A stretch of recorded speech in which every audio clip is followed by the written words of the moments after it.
Welcome back, dude and dudettes, to another wild episode of Send It Mate. We're here to talk about all things hunting and outdoors. And today, we've got something that'll keep your gear running smoother than a dingo's getaway. That's right. Our show is brought to you by High Caliber, the gun and knife oil company that knows how to keep your firearms and blades in tip-top shape.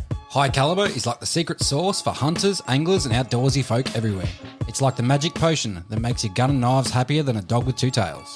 You know, guys, I've been using High Caliber oil for a while now, and let me tell you, it's the duck's nuts. My rifle practically sings a lullaby when I take it out hunting. And speaking of lullabies, ever tried sneaking up on a deer with a squeaky gun? It's a prime way to end up with no venison in the freezer. You'll be hungrier than a vegan at a bacon festival. Absolutely. But with High Caliber oil, your gun will be quieter than a ninja in moonlight. You'll be stalking your prey with the grace and stealth of a mountain lion. High Caliber doesn't just keep things quiet, it also prevents rust and corrosion, so you won't find your gear looking like it spent a season at the bottom of a creek. That's right, and for you knife enthusiasts out there, High Caliber has got you covered too. Your trusty blade will slice through anything smoother than butter on a hot biscuit. So, folks, don't let your gear become a rusty, squeaky mess. Head on over to highcaliber.com.au and grab a bottle of their oil today. And if you use the code SENDITMATE at checkout, you'll get a special discount. I say again, use the code SENDITMATE for all your oil slick, stealthy hunting needs. Thanks to High Caliber, you'll be sending it in style and silence. So, gear up, oil up, and send it, mate. High Caliber, the ultimate oil for the ultimate hunter.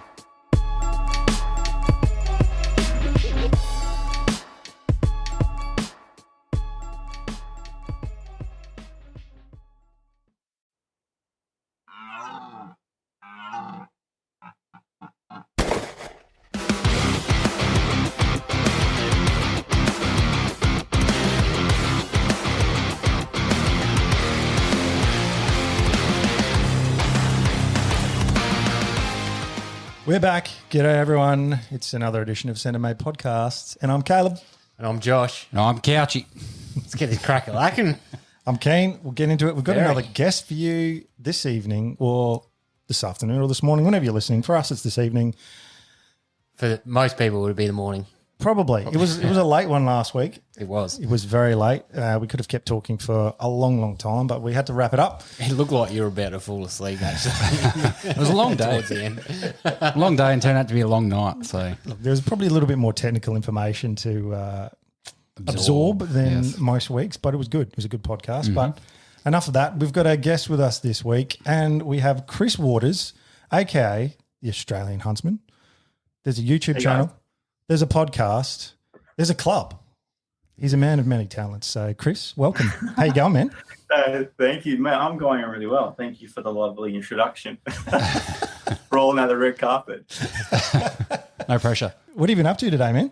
Today, so I've just started what I'm calling a season of hunting, documented hunting content on my YouTube channel, and I'm kind of pivoting from doing lots of videos weekly to kind of more focused documented stuff with the support of some other businesses. And so episode 1 and 2 have launched over the last month and a half, and I've been working on episode 3, editing it today. And like, man, it's so good when you can make something that you're really proud of, but boy, does it suck when you're making it. Like, like these videos are taking me like 4 days to make.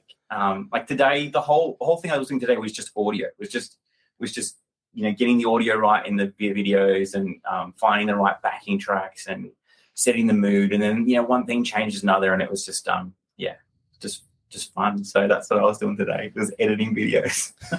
Sweet. How time consuming is it? It's just insane. Mm-hmm. Well, that's something that makes or break a video, actually, is like the background music, I think, anyway, because it sets the tone. And there's been a lot of videos in the Australian hunting industry where it's very morose music, very slow, very sort of, and I understand it's setting the scene and things like that, but there's almost no lifting up of it. But that's just my opinion. I mean, I could be wrong. I think a lot of videos as well, sort of the background music's overpowering.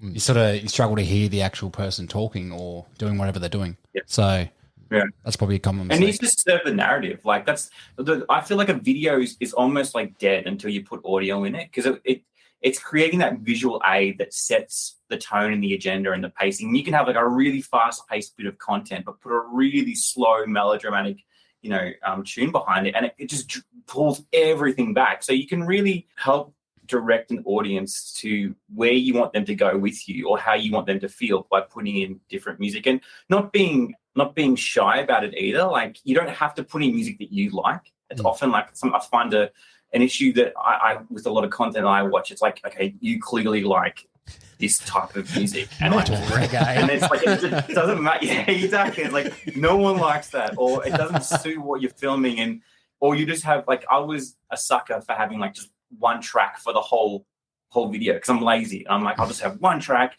and I'll kind of pull it in and pull it out, and it's like it doesn't do anything. It's just there, and it just fills the gap. And yeah, you don't need that. Do you sort of have your own sort of select few tracks that you sort of tend to use for certain scenarios, or do you try to change it up a bit? I try to change it up a lot, which is again part of what sucks. Every video, I saw a video at the moment. These videos are between 15 to 17 minutes long. These documented hunts, and they might have 6 or 7 different tracks in them. Some tracks might go for like 10, 15, 20 seconds. Other ones might go for a minute, and they'll all have different pacing, all have different styles, and all need to fit together in the narrative. And when you're conscious of duplicating those tracks, I mean, a good backing track, you won't even hear it. Like, it just serves the narrative, just makes you feel a certain way, and you're not even listening to it.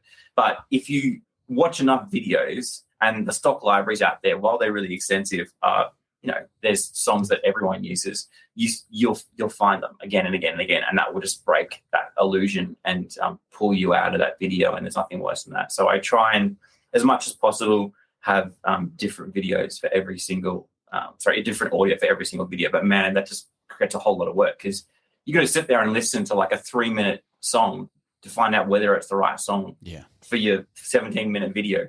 You got to do that like 50 times per video. It makes you appreciate like Steve Ranella, like Meat Eater and stuff like that, where obviously they've got a team, but there's a lot of effort involved sort of piecing together and building them sort of episodes that are probably half an hour long. So, yeah. And I think that's one of the issues as well, is that at least with Australian hunting content that I've seen, is that it takes so many different skills to pull together a great video. Like, first of all, the person has to be charismatic. They have to be good on camera. They need to know what they're talking about. Like, as they're hunting, they're almost like stitching the video together in their head, thinking about, okay, where's this video going to go? Like, are we going to get an animal? We're not going to get an animal. If I get an animal, I'll do a terrible job of, shooting it in the neck and not hitting the spine, and then we have to track it. Like, you're kind of thinking about all this stuff, and then to have the kind of the presence, even when you're on the hunt and you're hunting with other people, not to get in their way, and for them to still feel like it's an authentic hunt, and you're not kind of walking over to that log and putting the camera down and then walking back and then walking back over to the camera again, and B-roll.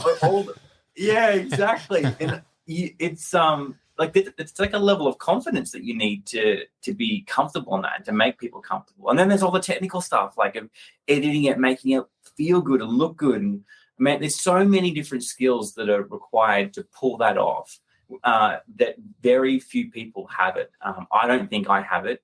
I just mash these videos together as best I can with my fat thumbs and stubby fingers. I just mash the keyboard until something comes out eventually, and hope that people like it. But you're right. It's like guys like Steve Ranella, they've done it so well. And when we say they've done it well, what we actually mean is that they've authentically communicated the feeling of what it's like when you're on the hunt, or the types of thoughts that run through your head when you're on the hunt, or that feeling of when this sucks, or when this is awesome, or this was disappointing, or whatever. We all felt that. We all feel that when we go hunting. And a really good hunting video teaches you something, but it makes you feel something, but you also feel like you've been on that hunt with them, and you've kind of enjoyed their success, or sat with them in their failure. And they do it so well. Like I study them religiously to try and improve my videos. You mentioned hunting with other people. Do you ever get just extra nervous because you're filming as well with, like, say, a guide or something like that, and you're almost like a bumbling mess, and you're trying not to portray that on camera?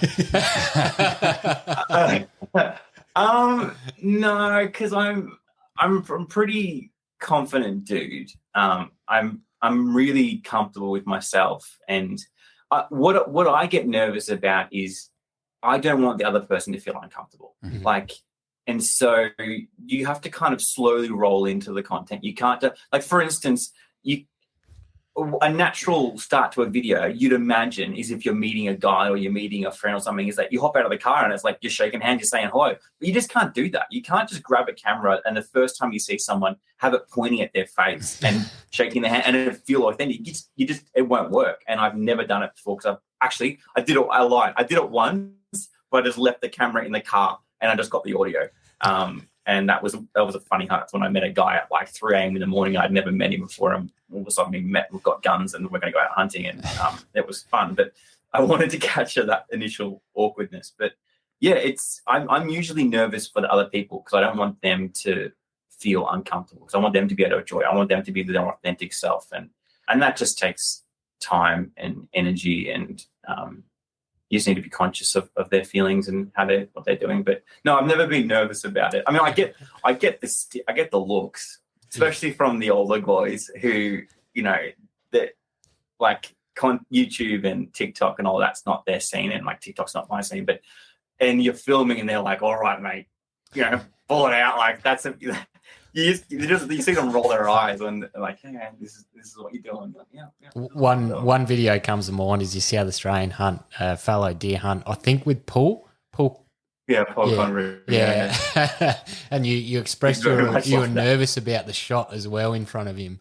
That one I was nervous, not about the video, but nervous about performing. And I'd spoken to Paul a fair bit before that, and I worked with Paul a fair bit before that, just with the hunting website that I have. And it was more of an arrangement of, I'm providing this service and you're a guy who's using this service. And so we talked and I got to know him, and I knew him enough to know like what drives him. But meeting him in flesh is so different. Like, when you sit down and he just and that video is tame, man. That video is so tame compared to what the experience was of what he said he would do to me if I failed. He's just a no BS guy. And he's just like, we're here to hunt. We're here to learn. These animals are too important for you to stuff it up. I don't care if you're filming. I don't care who you think you are. I don't care what you want to be. Until you show me that you can do this, I have zero respect for you. Bloody hell. In the best possible way. Like, I don't know about you guys, but I respond really well to tough love. I like this whole woke kind of everyone has an opinion, everyone's a unique snowflake princess is just not something that I buy into. I think everyone has value, everyone is amazing, everyone is incalculable into their worth, but there are more important things than you and your agenda, far more important things. And someone like him just pulls it out of you, he just forces you to step up and to show what you've got and show and be honest about where you fail. And I just really resonate with that worldview, and he was certainly like that. So that night, I wasn't expecting him to be that brutal, and I legitimately did not get much sleep that night. I struggled. I'm so glad that I pulled that shot off, because it would have been a very interesting video of me. It probably wouldn't have come out, to be honest. If I didn't take that shot. As much as I would say, wish that it would. I don't know what that video would look like. Me just crying for the next 15 minutes afterwards and just yelling at me. I say all that, but he's an amazing guy. I really like him and respect him. Yeah, nice. Well, Chris, everything you've just sort of laid out there about, the complexities of getting the video off the ground and the pressure that's there for the shot and all that sort of stuff. I think that's what makes it more frustrating when people jump online and they start trolling you and they've got negative comments, and you sort of go, oh, well, at least we're out there doing it. We're still a learning journey for people like us who, haven't been doing it for years and have a full production team and all that sort of stuff. So how do you go with any sort of negative comments you come across? Look, I just don't take it on board. Very, very, very rarely will I engage in negative conversation to kind of debate it. I'll always address it, and it's kind of, my philosophy is kind of like a kill 'em with kindness kind of thing. It's just like, oh, thanks for sharing your opinion, and I legitimately mean that. I've never ever been sarcastic online because I hate the Gilmore Girls, and I grew up with two younger sisters, and I was like, just speak English, just say what you think. Like, I feel you.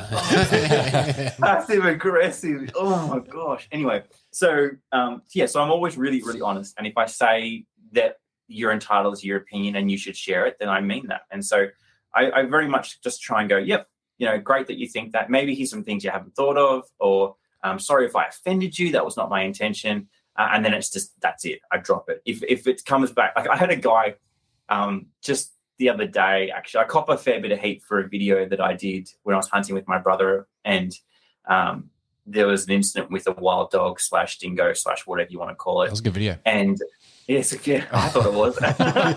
And the dingo got shot, and I still cop heat from it from so many random parties, even though the second that it happened, again, I was like writing the script in my head as we were there having the experience. And the second that dog went down, I was like, oh my gosh, okay, this is gonna catch fire, and I need to think about how I feel about this, what the laws are, how I'm going to portray this, whether I dumb it down, whether I make it more dramatic. Like I just had to think about a lot of that, and so I put a fair bit of effort.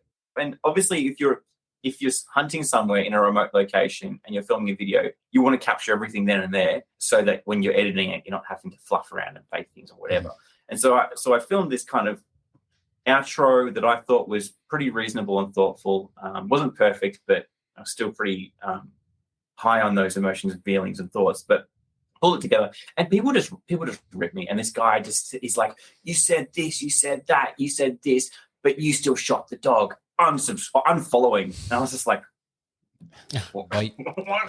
all right. I was like, so I'm like, yeah, you know what? You're right. I did say those things, and I do mean those things. That's all 100% true. I love wild dogs. I love dingoes. I think they have a unique place in the ecology of the Australian bush. I think we need them. I don't think we should shoot them unless the context demands for it. And you weren't there. We were there, and we have young kids, and there was a dog that tried to attack us. And so we either film it and get ourselves attacked, or someone shoots the dog. And I'm like, and I didn't even shoot the dog. He's like, you shot the dog. I'm following. I was like, I didn't shoot the dog. I'm like, but if you want to unfollow, that's okay. But it's not like a weapon. It's not like, well, I'm going to take my attention elsewhere. It's like, okay. Yeah. You the dog, I'm pretty sure I remember in the video, was it like 15 meters away by the time you shot it? Or something like that? It was like you could see your reflection in its eyes. Like I've never had an experience like that with a wild dog. All the experience I've had is you hear them down the valley, you hear them corralling deer, you might see them running off in the distance, or they'll come right to the fringe of where you are, literally like the last bit of bush where before you can see them. They'll sniff you, and then they'll just go, no, you're like, I know what you are. You've got a gun. Why would I mess with you? And then they bolt. And so that's been every experience that I've had. I've had a few with them, but this was completely different. Like this was, no, I'm going to kill you. And I was like, well, I don't want to die. The fact like your audio picked up the growling of the dog, I'm guessing that was the actual audio of the situation. How loud was that? So it was, I mean, when you're in that context, everything is happening so fast. You're not thinking about that kind of stuff. Yeah. But to my recollection, and what you hear in a camera is not what you hear in your ears in terms of how it feels. How it felt was like it was there. It was right. It's like when if my dog ever growled at me in my backyard in front of me, what's the kind of sound that it made. And it was, I think the way I described it in the video was like bone chilling. Like it was lit. I've never heard anything like it in my life. And completely, for those of you, if you're watching this or you're listening and you haven't watched that video, I encourage you to go watch it, because it was just a crazy, crazy experience. And there are things 100% that I would do differently if we were in that same situation again. There's ways that we could have mitigate the risk and the danger of what was happening. But at the same time, it was a bit of a perfect storm. Like, we had a dog, we brought it into an area where there was a den. We were like 20 meters from the den. There was a breeding pair there during breeding season. And we were making fawn calls. So, like, of course the dogs attacked. Like, I'm not saying that dingoes and wild dogs are aggressive and would do that. Like, that was such a unique situation. And but I still got it for that video. Well, I don't care, whatever. Like, people who know me. People who hate me, I don't think there's many, but if there are, I'm always happy to have a beer with someone. I'm always happy to say, hey, let's sit down and talk, because that was crazy. Like, we've had a few stories told to us now about dogs, wild dogs or dingoes, whatever you want to call it, and how brazen they are getting in recent years, though. It seems like the attacks might be more frequent. There's even articles on them trying or taking down buffalo, juvenile buffalo. And I do wonder if it's a numbers thing or whether it's a food thing, what's happening. But they certainly are getting more frequent, and it's certainly a point that hunters should be aware of, especially if they're putting themselves in those situations or in the dog's environment. I mean, if we're shooting thousands of deer from helicopters with thermals, and we're setting up IGAs basically all over the bush, of course the dingoes are going to get bigger and get bolder and get stronger and breed on more, and like, that's not a jib at like what's happening in that space, but well, maybe it is a jib. Maybe it's a very obvious jib, but like, I personally, that excites me that there are more of them. I think we need more predators in the bush, and not just so hunting is more fun and dynamic and interesting. I think our not many people would probably agree with me in this space, but I mean, since the thylacine got wiped out, and foxes aren't doing enough damage because they're not the right size, and deer are going crazy, I think there's a great place for them. I think we need to, if anything, humans need to become more educated, or human hunters need to get more educated on how to best deal with them in the bush, rather than trying to figure out all of these management strategies around how we get rid of them. I think they're awesome, personally. And I'm not just saying that because I have a lot of dingo haters out there. I'm not trying to like save face or anything. But, I feel you. I personally believe there's sort of a balance where all these animals and us can live together and, live quite fine. But other people might disagree with us, but that's all right. Yeah. Well, I mean, like, how much fun would that, like, going out in the bush and then you have to throw in the element of you could be hunted. To me, that's just more fun. That's just more interesting. It's definitely what Australia lacks. Let's import it. Yeah. Yeah, we have no big cats. Like, I mean, unless you're a goose up in the NT or northern Queensland and you want to jump into a river and risk your life, you're not going to get eaten by an alligator or a crocodile or anything down south, at least. I think alligators might be pretty slim to get into. Yeah, but, like, I mean, possums are some of the nastiest things that we have. Like drop bears, rabid. Yeah, exactly. Yeah, so I don't know. Personally, I don't see the issue with it. I mean, I'm not a. Do I go? No. Yeah, I should. I can't control my tongue. I've never. I don't think I've ever said this publicly, but I'm. Yeah. How can I say it so I'm not going to offend people or just absolutely marginalize myself? Yeah, of course. This is going to be one of those things where I say, "Hey guys, can you cut that later?" No. Like, I think where society is right now, civilization, human beings, at our current level of technology and how many people we have and the systems we have, we need supermarkets and things of that nature to survive. If we got rid of all those, I used to think that we could have this supermarket apocalypse and the world would be a better place. But the reality is, if we got rid of all the supermarkets and one day you wake up and there's no supermarkets, millions and billions of people would die. Yeah. Like, so we're not set up for everyone to be a hunter or a producer. And if we were forced to do that, we'd probably kill all the animals anyway. But at the same time, I don't think the way that we do big ag is sustainable. I don't think that it is good for the environment. I don't think it's good for our animals. And so when we have foxes and dingoes and wild dogs encroaching on the fringe lands of big ag, I'm not overly concerned about it because it's just minor inconvenience. And I do say minor in the terms of the scale of what's happening in these and the profits that are being generated. Yep. It might be substantial for them, but like, it's like, if you truly value our Australian bush and the ecology and animals, and you want that to continue to exist, then we can't keep doing big ag the way that we're doing it, and we can't complain when those efforts get frustrated by animals. You can't have both. You can't be an animal activist and a supporter of big ag, I don't think, or at least not in the way that it's being done at the moment. So there you go. I'll take my foot out now.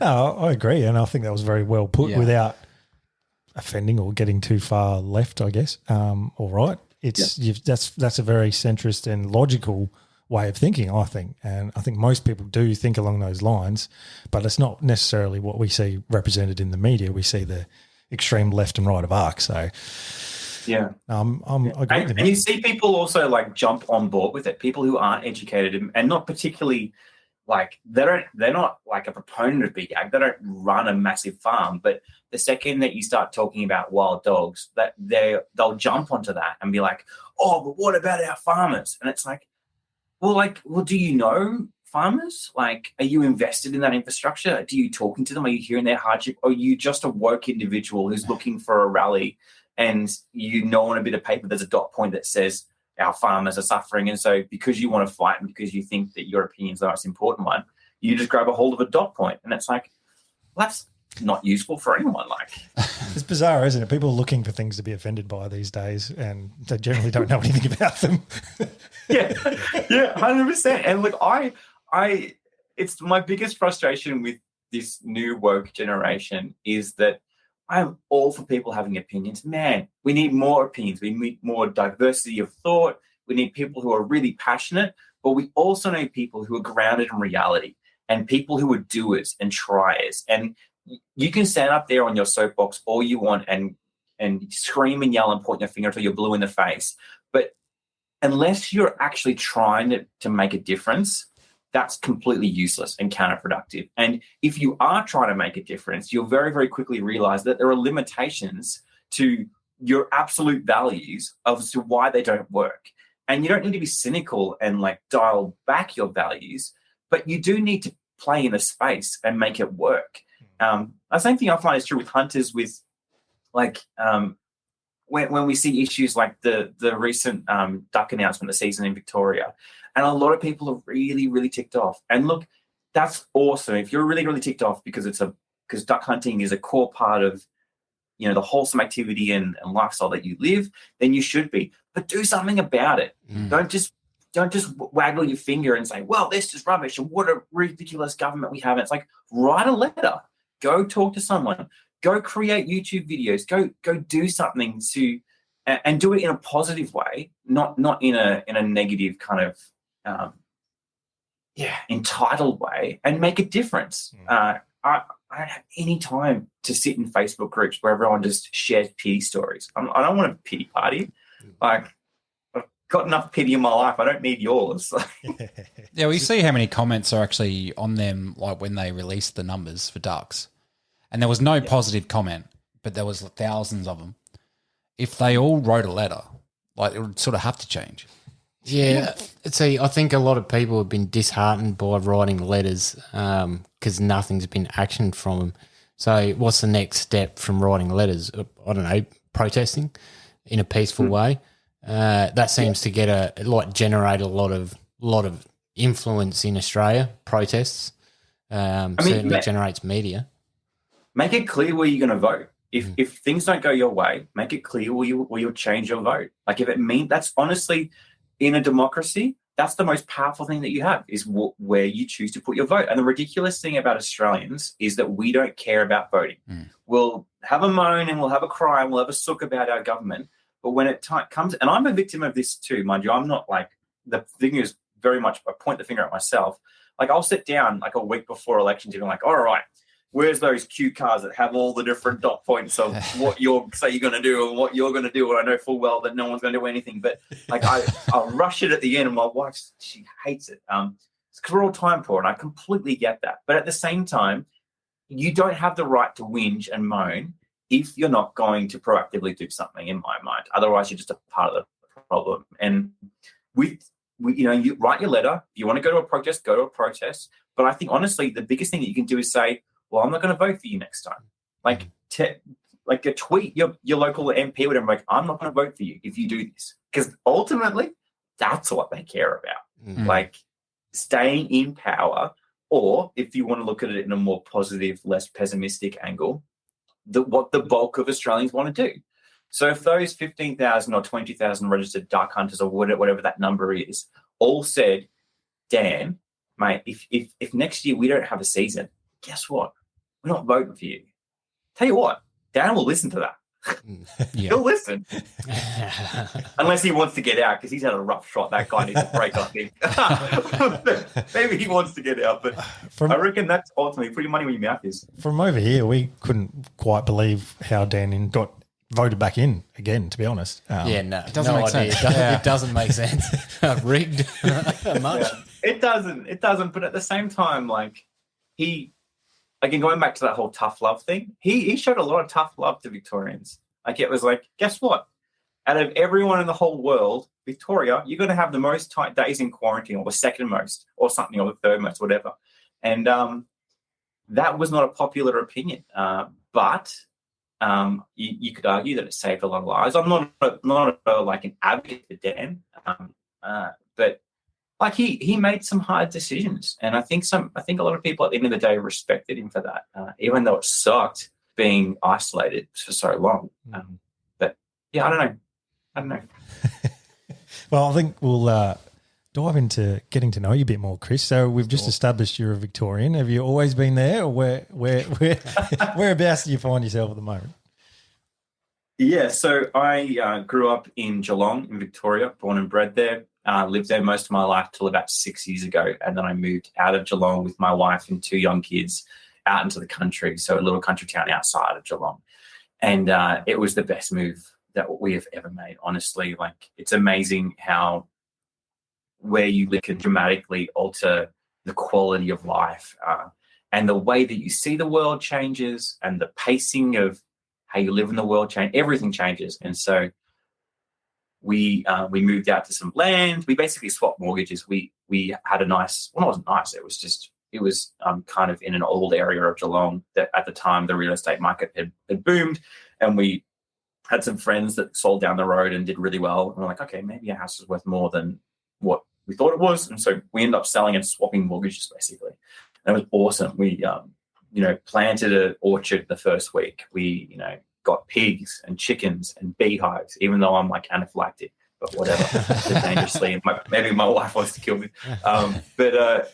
So we just like we've got like 12 veggie beds, and we just try and grow as much of our own food as possible and raise as much of our own meat as possible, and try and work the least amount possible so that we can spend time together as a family. That was the whole move. So can't recommend country life enough, honestly. When I was a kid, I hated it. My dad grew up in a little town called Mortlake, and my mum, and we'd spend time in Mortlake. And as a kid, I was like, this is such a hole. Like, this is a hole. I mean, it has the highest suicide rate in Australia, so maybe it is a hole. Yeah, wow. But no offense if you're listening to this and you live in Mortlake. I just couldn't understand that as a kid. Like, the city's where all the activity is, where all the opportunities. It's exciting, but then you grow a little bit older and you realize that there's other things that are more important in life, like slowing down, being connected to your food, being connected to your family, being a part of a community. How revolutionary is that, right? That you could walk down the street and be like, "Hey, Bob," and know Bob's history, or you can walk into a post office because you have to collect your post from the post office, right? You don't have a letterbox, and so it just funnels. It kind of mashes community into this tiny little building, and you get to know everyone. You have to. Like the first week that we moved there, we were walking the dog down the road, and someone like said hello from their front yard, and like, you know, waved us over. So we went over and said hello, and then they invited us into their house. They showed us their veggie garden. They gave us some veggies. We walk away with this crate of veggies, and you're like, wow, there's human beings here. Like, this is what community looks like. This is how it can. This is a different way of it working. And so, can't recommend country life enough, and it's good. It's a bit mind blowing, isn't it? Because, you know, suburban or city living, proximity wise, you are so close to everyone, and yet you don't know anyone. But yeah, and as you just said, in the country, you know, you're not living near anyone. You've got no neighbours for a couple of Ks or whatever, and then everyone's into the town and, you know, going about their day and sort of, as you said, funneling. So I think it's really cool, and I think as a society we really do miss that sense of community and sense of belonging to something as well, which I think is what's lacking with a lot of people. They sort of feel like they don't belong to any certain group, and they're sort of a bit lost in the world. So maybe we all need to just get out in the country. Well, that was one thing I did enjoy about growing up in the country was just the fact, I don't know, I was sort of the opposite of, I don't like it in the city because there's too many people. And growing up in the country, I loved it just for the freedom, and you had to make your own fun. You had to be sort of smart about that. But, I'd go back for sure. Yeah. Honestly, I think it's never been easier. That's the ridiculous thing. Like, if you want to live 30 minutes outside of a major city, that's not cheap, because that's hipsterville. That's where that's where people are doing kind of country and kind of city, and they're on large enough blocks, but you're close enough to the city that real estate is worth a whole lot. But you move inland, like decent inland, everything's dirt cheap, and anyone can do it. Now, it's the issue obviously becomes, you know, if you can work in that space. But again, like, we're living in a time where, you know, a lot of what people do is online, it's digital. As long as you've got Starlink, thanks to Elon or NBN or whatever it is, it's never been more accessible to live in the country and to say, screw you, city life. Like, I actually want to breathe. I actually want to connect with the earth that I stand on and the people around me. And you can. It's not this unachievable thing anymore. It's so easy, and you can do half and half if you want to. Yeah, it's cool. Well, Chris, you mentioned you're growing some of your own food these days, but the next question is, what is your favourite food? I like all foods, and that's a terrible answer, but I mean, my happy place is carbs and meat. And if you can go like carbs and then meat and then put carbs on top, that's like a carb sandwich is great. So yeah, I mean, like I grew up with your classic meat and 3 veg, and that still really resonates with me. I love things like lasagna. Recently I shot some goats for the first time and had some goat curry, some Jamaican goat curry, and that was a bit mind blowing. That I can't believe I haven't had goat before, because it was pretty good. I love like a samba snag is one of the greatest things in the world. And when I make them, I make them with my brother. We make them like huge. They're like a bratwurst. They're like so big, and you can have one a meal, and then you're like stuffed, and they're so rich. And then the best thing about them is that you cook them up, and you have to like cook them decently. You have them with mash or whatever, your veg, and then the next day, cold samba snag on some crackers with some cheese. It's like next level. That does sound good. Oh man, I love it. So yeah, I don't know, but otherwise, I mean, I'm a bit of a sucker for a good sausage roll. Speaking of my language, my wife, when she makes homemade sausage rolls, she has to freeze them like instantly. So otherwise, I just eat them all. I'll literally eat a whole batch of like 300 sausage rolls in like an afternoon, because I just can't control myself. I just say it. Because somebody comes over me and I have this, my eyes go red and I just chow down. But yeah, I don't know. They're probably my favourite things. You mentioned your samba snags. What's your favourite deer to eat? That's a great question. So I've only had rooster, samba, and fallow. I haven't had chital. I haven't had hog. And am I missing anything? I haven't had red yet. So I can only comment on those 3. But I mean, the way I approach food is a little bit different from most people. I generally don't say that I like something. What I generally say is I don't appreciate this enough. Like, I don't understand what makes it interesting. Because taste is just a chemical process right in your brain. It's just, something comes in, you break it down, send some digital signals, some electrical signals to your brain, and then somehow you decide whether that's good or bad or indifferent. And there's really no reason why something is good or something is bad for you other than some sort of weird calculation that you're doing. So I tend to go, the first time I eat something, I'll really think about it. I go, what is interesting about this? Because interesting is a better word to describe something than bad or good. It's different. And why is it different? What makes it unique? What makes it extreme or tame or whatever? And so, for instance, I love samba because it's rich. It's really rich, and it's that really meaty, bitey venison. It tastes like a really wild venison, whereas your fallow, in my experience, is a little bit softer. It's kind of tastes more like the grass that the deer are eating, as opposed to the sticks and berries and all the rubbish that samba eat. And then Rusa just felt like just a different take on samba. It was pretty similar in my mind, a little bit sweeter maybe. And I don't know about Chiddle. In my mind, Chiddle is like really sweet. I don't think it is, but in my mind, it just looks like a really dainty, thin-skinned deer. And so, yeah, See, I don't know. Is it because they're pretty? They're pretty deer, aren't they? Yeah, they're very pretty. They have these dainty antlers that are really thin. And I know people fight over it. I mean, I think I'd punch on when they talk about which deer's better. I was just like, whatever, mate. See, I think I the don't deer know, that you like is generally the first deer that you have. That's the one you're like, oh, man, that deer was amazing. It could taste like trash.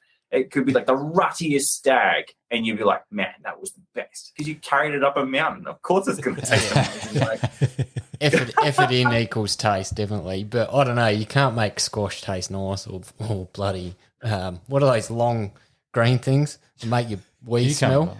What? Brussels sprouts. Oh, asparagus. You can't make that taste nice. Asparagus is good. Yes, No you way. can. Nah. You just grab it. You literally get it so it's really hard and raw.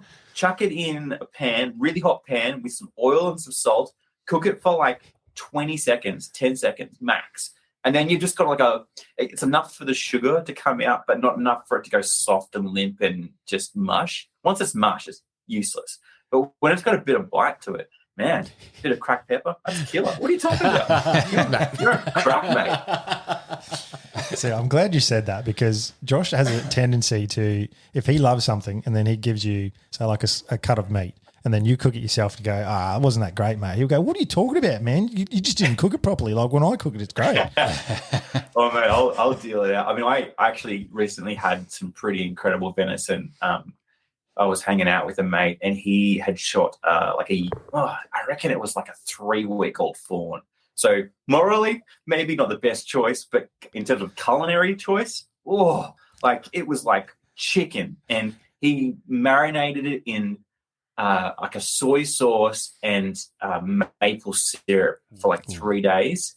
My gosh, was that some of the best venison I've ever had. And really unique. It kind of tasted like sweet and sour pork.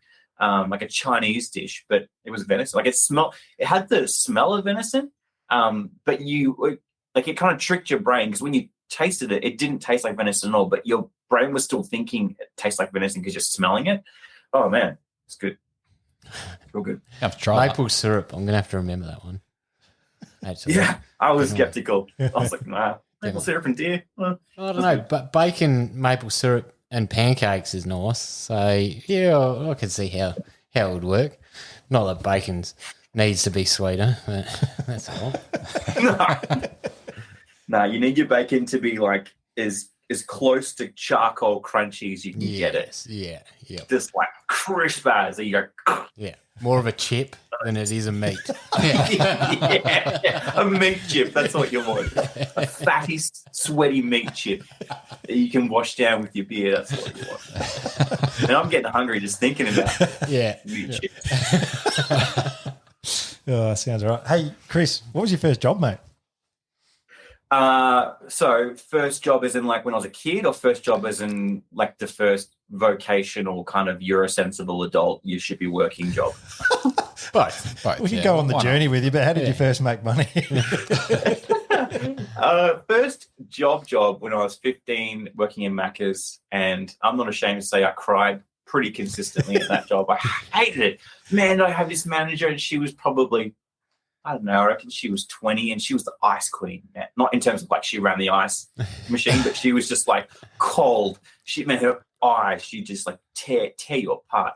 And I felt like someone didn't love her or something in high school, and she just turned into a witch. And so I don't know. I hated it. Absolutely hated it. And I was just a burger boy and, flipping burgers and couldn't stand it. So I left that pretty quick. I think I did 3 months there. And then I worked at Target until I was, I reckon all the way through uni, all the way till I was probably 21. I think I even got, what do you call it, like long service leave or something like that. I was there that long. So that were my jobs as a kid. The first real job I got out of uni was working for the Department of Justice, and I had a split role, 2 different kind of positions. And one of them was for what's called a case manager. So with the Department of Justice, you have a whole range of individuals who are engaging with the court systems for various reasons. You've got guys who are coming out of jail and they're doing their parole. And so they have community work orders and they have requirements and curfews and all this different stuff. And so you need to help manage that process and just keep them on the right track. And when something goes wrong, then you're responsible for like issuing warrants and spending time in court during hearings and testifying and all that kind of stuff. You're basically there to either help them get through or facilitate in the consequences when they don't. So I did that. And then at the same time, I had another side of the role, which is more practical, which was a field officer. So those same people who are engaging in the court systems, and it could be a parolee, it could be someone who's been convicted of rape or murder or aggravated burglary or assault or whatever, or it could be Jim, who's like a high school teacher who's down on his luck and had a few rough nights and got some speeding fines, and now he's living in his mum's basement and can't afford to pay them, and so he's on a community work crew too. And so as a field officer, you have this minivan and like 21 guys in it, and you just drive them around doing jobs like graffiti removal or mowing or painting or rubbish pickup or whatever. And it was like one of like in terms of like a first job, man, was it such a unique experience. Like here's 21-year-old Chris, fresh out of studying theology at a private seminary, and he's just hanging out with rapists and murderers, and he's trying to be nice and be like a light in the world, but at the same time you've got to be a bit of a badass and push back and don't take any rubbish and don't let these guys take advantage of you. And like I remember the first shift I went on, we all the guys got into the van, and at that time there's no like separation between you and them. Like you're just in the front seat. There's no like cage or anything. It's just like, offenders and you just make do really. And I had to drive down to Queenscliff on the peninsula outside of Geelong and do some gardening with them. So we've got all of these, whippersnippers with like the big blades on them, and we've got saws and chisels and every pointy instrument you can imagine under the sun. We've got it, and guys who know how to use them. And as we're driving down to Queenscliff, I start hearing like mumbles, and then eventually it turns into like name calling, and then it's getting a little bit heated. And what I realized was that there was one particular guy in the crew who had been convicted for pedophilia. And if you know anything about criminal justice system, you know that there's a hierarchy, even with offenders and criminals, as to what is deemed worse than another offense. And pedophilia and people who are pedophiles are like bottom of the bottom. Like criminals hate them. And somehow this guy's record got known in this crew. And so these guys were hanging it on him. And he's just sitting there, and you could see he was like trying to absorb as much of it as he could, but he was getting more and more tense and more aggravated, and I'm trying to like de-escalate the situation as best as a 20-year-old can who's driving, but by the time we got to Queenscliff, it was like critical mass, and he ended up we all jumped out of the van, and we're starting to get some tools, and he grabbed this screwdriver and he grabbed this guy who was kind of leading the charge and pushed him up against the van and put the screwdriver like to his neck, like basically just going to cut his throat out. And so I'm like, okay, here's all that 2 days of training, Chris, that you've done to figure this out and get a good outcome. And so I ended up calming the guy down and separating him, and it was all good in the end. He was still really aggravated, and the guys were then still furious at him. Ended up calling back to base, and they said, okay, we'll send another driver out, another field officer out, and you can take this guy back, and we'll process the whole thing from there. And so the other crew arrived, and another field officer took over, and I jumped in the van to head back, and I don't know what I was thinking, it makes perfect sense now. Like just in terms of social rules, right? Like if it's you and another dude and you're hopping into a van, one guy's not going to sit at the back of the van and you sit at the front, right? He's just going to jump into the passenger seat. And I don't even think about that.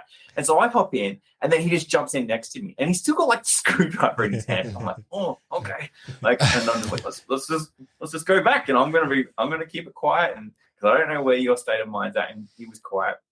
And I don't know how this happened, because sometimes when you spend enough time with these guys, you can't help but share life together, right? Share stories, share a bit of history, to the degree that it's appropriate. If you want these guys to respect you, you need to be real. You can't just be this cold, faceless jerk. There needs to be some form of connection. And I don't know how it slipped, but somehow he knew that I'd gone and done this degree in theology, that I went to a church, that I had a faith. And as we were dead silent for like half the trip, which is like 30 minutes, and then halfway back to base, he just turns to me and he goes, Chris, I think I'm going back to church. What do you think about that? And I was like, oh, yeah. Get yourself right with God, mate. Sure, let's talk about it. And so we just had this random conversation. And then like the coppers are there when I drop him off, and he's like, yeah, Chris, thanks for that. I really appreciate the conversation. And he ended up coming to church with me like a couple of weeks later. And man, I had some crazy experiences with that job. But that was my first big boy job. Sounds like you might have been there for a reason, man. The big scheme of things. Yeah. And it's surprising that I'm still here after working that job for a few years, to be honest. Oh, man. If you ever want to learn how to park like a tandem trailer really, really well, man, go work for the Department of Justice, because we would have these massive tandem trailers and these 21-seater minivans, and you'd have to back this tandem trailer with a whole lot of stuff on it into a shipping container with like 1 centimeter either side of it, with a whole crew of rapists and murderers screaming about what they're going to do to you if you don't back it straight. Man, tell you what, I back a trailer like you wouldn't believe. Sounds like this is why you don't really feel the pressure out when hunting in those videos. Yeah. I've been hunted plenty. I know how it feels. So how did you sort of progress from there and then go down the hunting path, and then also start things, like the Australian Hunters Club, and be the president of that, and your YouTube and podcast? How'd you get to that point? Yeah, that's a long story, but I'm happy to go there. Yeah. I'll try and make it as succinct as possible. But so from working at the Department of Justice, eventually an opportunity came up to work for the church that I had been attending for a number of years, in like a leadership capacity, in a paid capacity, like a pastor. I wasn't a pastor, but I was on my way to becoming a pastor. Like basically, it was just some accreditation that I needed to do if I actually wanted to be a pastor. But I had all the qualifications to do it, and I was doing all the work of a pastor. I just didn't have the title, and I was managing. It's quite a large church. We had a congregation of about 2,000 people, I think. Yep. And I ran the youth program, which we had probably had about 30 young adult leaders that I managed and kind of helped lead and grow and mentor. And then they ran the program that facilitated like however many hundreds of kids. And we do like a Friday night program and all this other stuff. So I was pretty young at this point. I think I was 23 or so. And it was a big church, and really strong leadership culture, and in a good way, in a bad way. And in the negative sense was life and faith and community and work was all very grey. There wasn't a lot of distinction between those two things, which in some ways is this kind of utopian, like, oh, it all makes sense, it all fits together, and how cool is this? But then when that goes wrong, that's when you get burnt, that's when you get abused. And I was working like a dog, really, really hard, and I had a young family. Like we'd had Eli, my youngest, by that point, I think, and it was just brutal, and it wasn't working. And I actually got performance managed out of that job, which sounds ridiculous when I think like this is actually the first time I've talked about it. But yeah, I got performance managed out of it, and I felt like useless. Like I had no value, like I had no skill. Like I'd volunteered at churches and stuff since I was like 15 years old, giving away all my Friday nights, giving away all my Sundays. And I'd gone and studied this degree in theology because I really felt passionate about helping people. And all I wanted to do was work for the church in a professional capacity as like a vocation. And I finally got that. I'm like, yeah, the stars have aligned, and now this is when life begins. And it just didn't work. Like it just did not work. And the expectations were, I'm going to say, unrealistic and unhealthy for a young person to commit to. And it just, yeah. And so I finished that, and I had to retrain. And I just found myself in, like, I'm a really positive and optimistic person. And I found myself in a position where I just felt like I had no value. I felt like I was useless. And we just had this kid. And I'm like, oh my gosh, I have a mortgage, I have a kid now. And I'm married, I have a responsibility towards my wife. What do I do? And I feel like I have nothing to give. And so I literally, one of the best things that my wife and I have ever done, apart from having kids and loving each other, obviously, it's some pretty, actually, when I think about it, pretty top of the list. But, so, maybe page 2, page 3 of the good stuff. My wife sat me down, and she's brilliant. She's an incredible strategist and thinker and motivator and organizer, and just incredibly, I call her a corporate power businesswoman because she's just a badass. And we sat down with this piece of paper, and she's like, write down all of the things that you're passionate about, all the things that you love. So I wrote them all down. And then she's like, all right, in the next column, like, write down all of the skills that you have that correlate to those passions. So I wrote down all those down. She's like, all right, now let's do some research and find all of like the online courses that facilitate training and growth in those areas. So we did that. And then she's all right, now let's, against those ones, let's put the value of how long those courses will take and how much they'll cost. We did that. And then she's like, okay, now of all those ones, how many of those we could turn into a job at the end of it in Geelong or in Melbourne? And so we did that. And then she said, and then it narrowed it down to 2 different things. And one of them was a web designer. And she's like, well, do you want to do web design? I was like, yeah, I guess. Sure, why not? Like, so I went and I did a advanced diploma in web design, and like was an absolute wreck the whole way through, even though I absolutely crushed it and completed all my assignments, got top of the class, but still felt like I was absolutely worthless. And I was really lucky that towards the end of my course, there was a young guy, probably in his mid-30s, I reckon, at the time, who kind of took me under his wing. He had a digital marketing and web design agency in Geelong. His name was James Crook, and he said, how about you come and work for me, like part-time? And I was like, mate, I'll give you my time to like intern. And he's like, no, he's like, if you're going to work, I'll pay you. And I was terrible. Like, I was shocked. He shouldn't have employed me, but he did. And he took a chance, and he developed me, and he kind of grew my skills and helped me rebuild my value and my sense of self and my confidence. And he didn't, the beautiful thing about it was he didn't grow it in me in terms of my skills or my giftings and my abilities. He separated it. And so it wasn't, I couldn't be performance managed out of that, because it didn't matter what I did. My value was separate to that. It was like what I said before, that I think everyone has incalculable value. We all are amazing creatures, and we all have value, and that's not determined by what we do. It's not determined by what we say.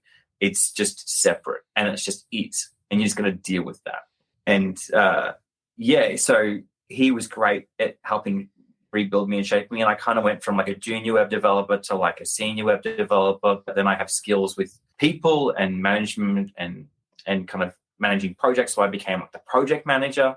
And then eventually he went away to Indonesia for a couple of weeks to do some volunteer work with his wife. And he came back and he was just like buzzing, glowing. And I was like, what's going on? And he's like, I just had the most amazing time, like just rethinking my whole life. And I don't want to run this agency anymore. It's like, do you want to like partner with me? Do you want to come on board as a partner?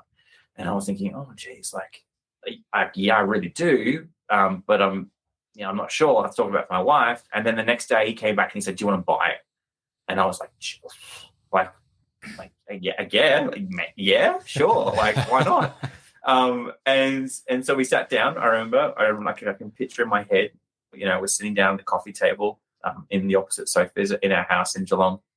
And he gave us some offers and we said, look, like, as much as we want to, we just can't, manage that cost. It's just not going to work. And I'm really sorry because I know that you're clearly wanting to move on and we love this business and we think we can do great things with it, but we just can't do that. So the story goes that night he went home and he sat in the bed with his wife and he's sitting up in the ceiling and he's kind of fidgeting and he's like, how do we do this? And his wife's just like, just make him an offer he can't refuse. Just give him like a crazy offer.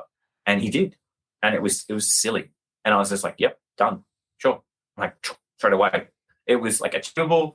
It wasn't even reasonable in terms of him. Like it was actually like a steal. And so I bought that business. I ran it for a number of years. I grew it. I learned a whole lot about business and marketing and team management, all these different cool things. And then I sold it. And I sold it to a larger agency. And I worked there for a number of years as the director of that division, basically. And then it was halfway through 2019 before the world caught fire and people started acting like gooses. And my wife said to me, I want to go back to work full time because she was working part time. And I was like, well, that's not going to work with this. Like we'd moved out to the country by this point. And I was like, well, that's not going to work for this lifestyle. If we're trying to slow down and, spend more time with our kids, do pickup, not do after school care, raise animals. I'm like, we're not going to be able to do that with us both working full time. We'll just find ourselves back in the grind that we were in the city, but we'll just do the grind in the country. And that's even worse because like you still have to drive everywhere. And it's just terrible. So I said, well, how about I go part time? Or like I leave this cushy, great job and spin something else up. I'll go back to being like a sole trader, like a web designer that just does contract work, basically. And she's like, yep, cool. And so I gave my notice to my boss 6 months in advance. And then I remember like sitting around table at like Christmas 2019 and being like, was this a good idea? It feels like China's exploding right now. Oh yeah, like we just left. Like I'm about to leave this really cushy job, and wife's like, no, we made this commitment. Like, let's just write it out. And I was like, okay. And because my wife's really smart, and I listened to her over the years and benefited from that. So I was like, okay, sure. So yeah, sure enough, we did, and I finished up. I think it was March the 28th, which was the 3 days before the first lockdown or something in Victoria. Yeah.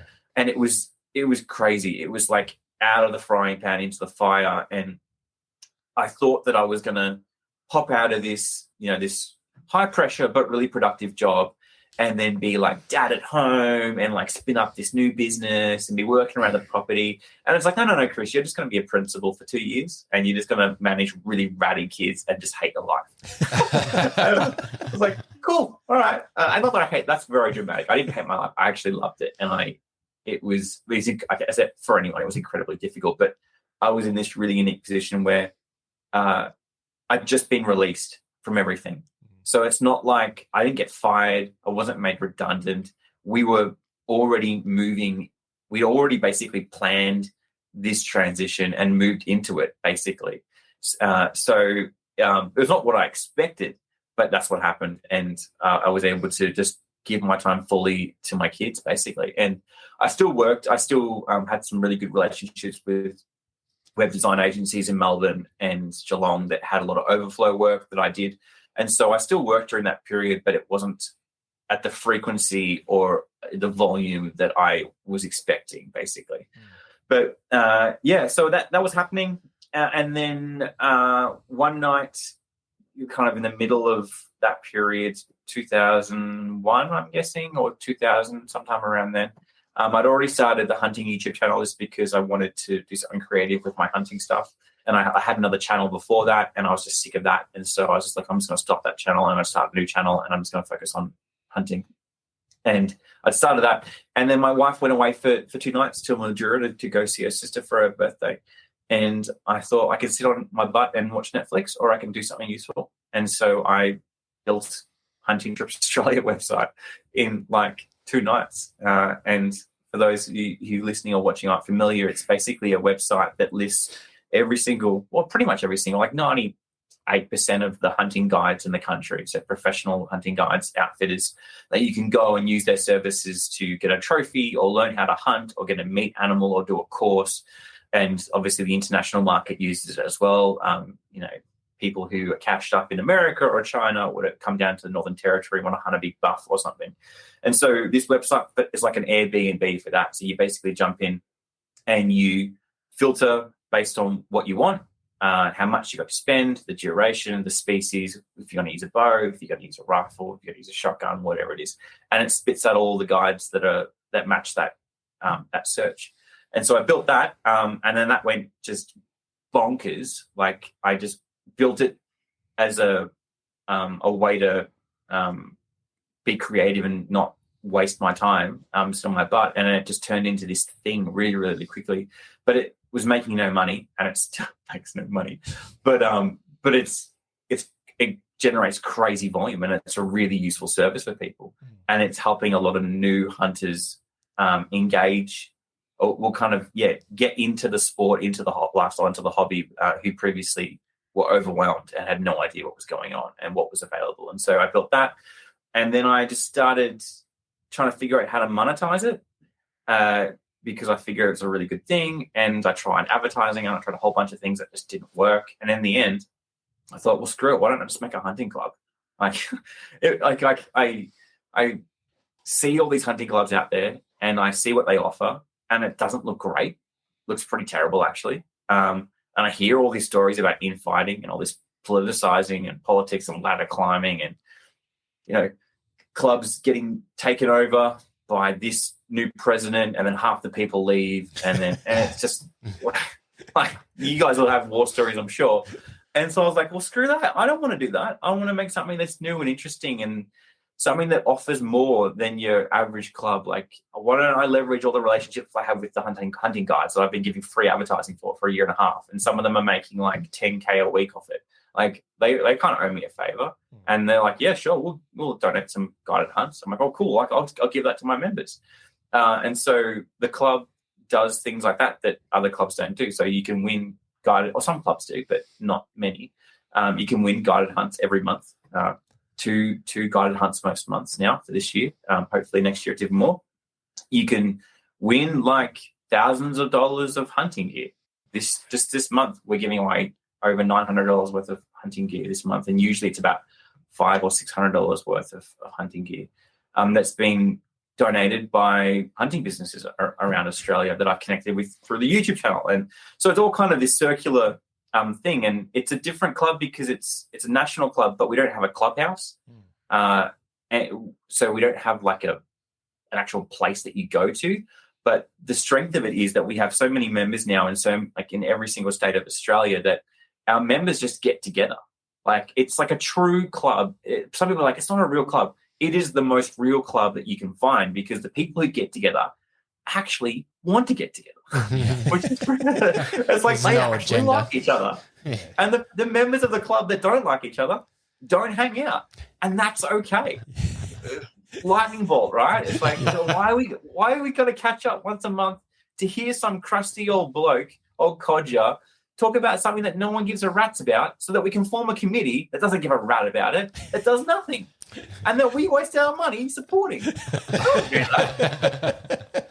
Why? I don't want to. I'm not pointing fingers. This is so relevant, man. not dropping names, but like, if that's your idea of what a club is, and I have lots of people who that's the history of their club experience. And so they see what we're doing with the Australian Hunters Club and they say, you're not a club, you're a business. I'm like, hell yeah, we're a business, and our business kicks ass, and our business facilitates growth and community and connection and gives people opportunity.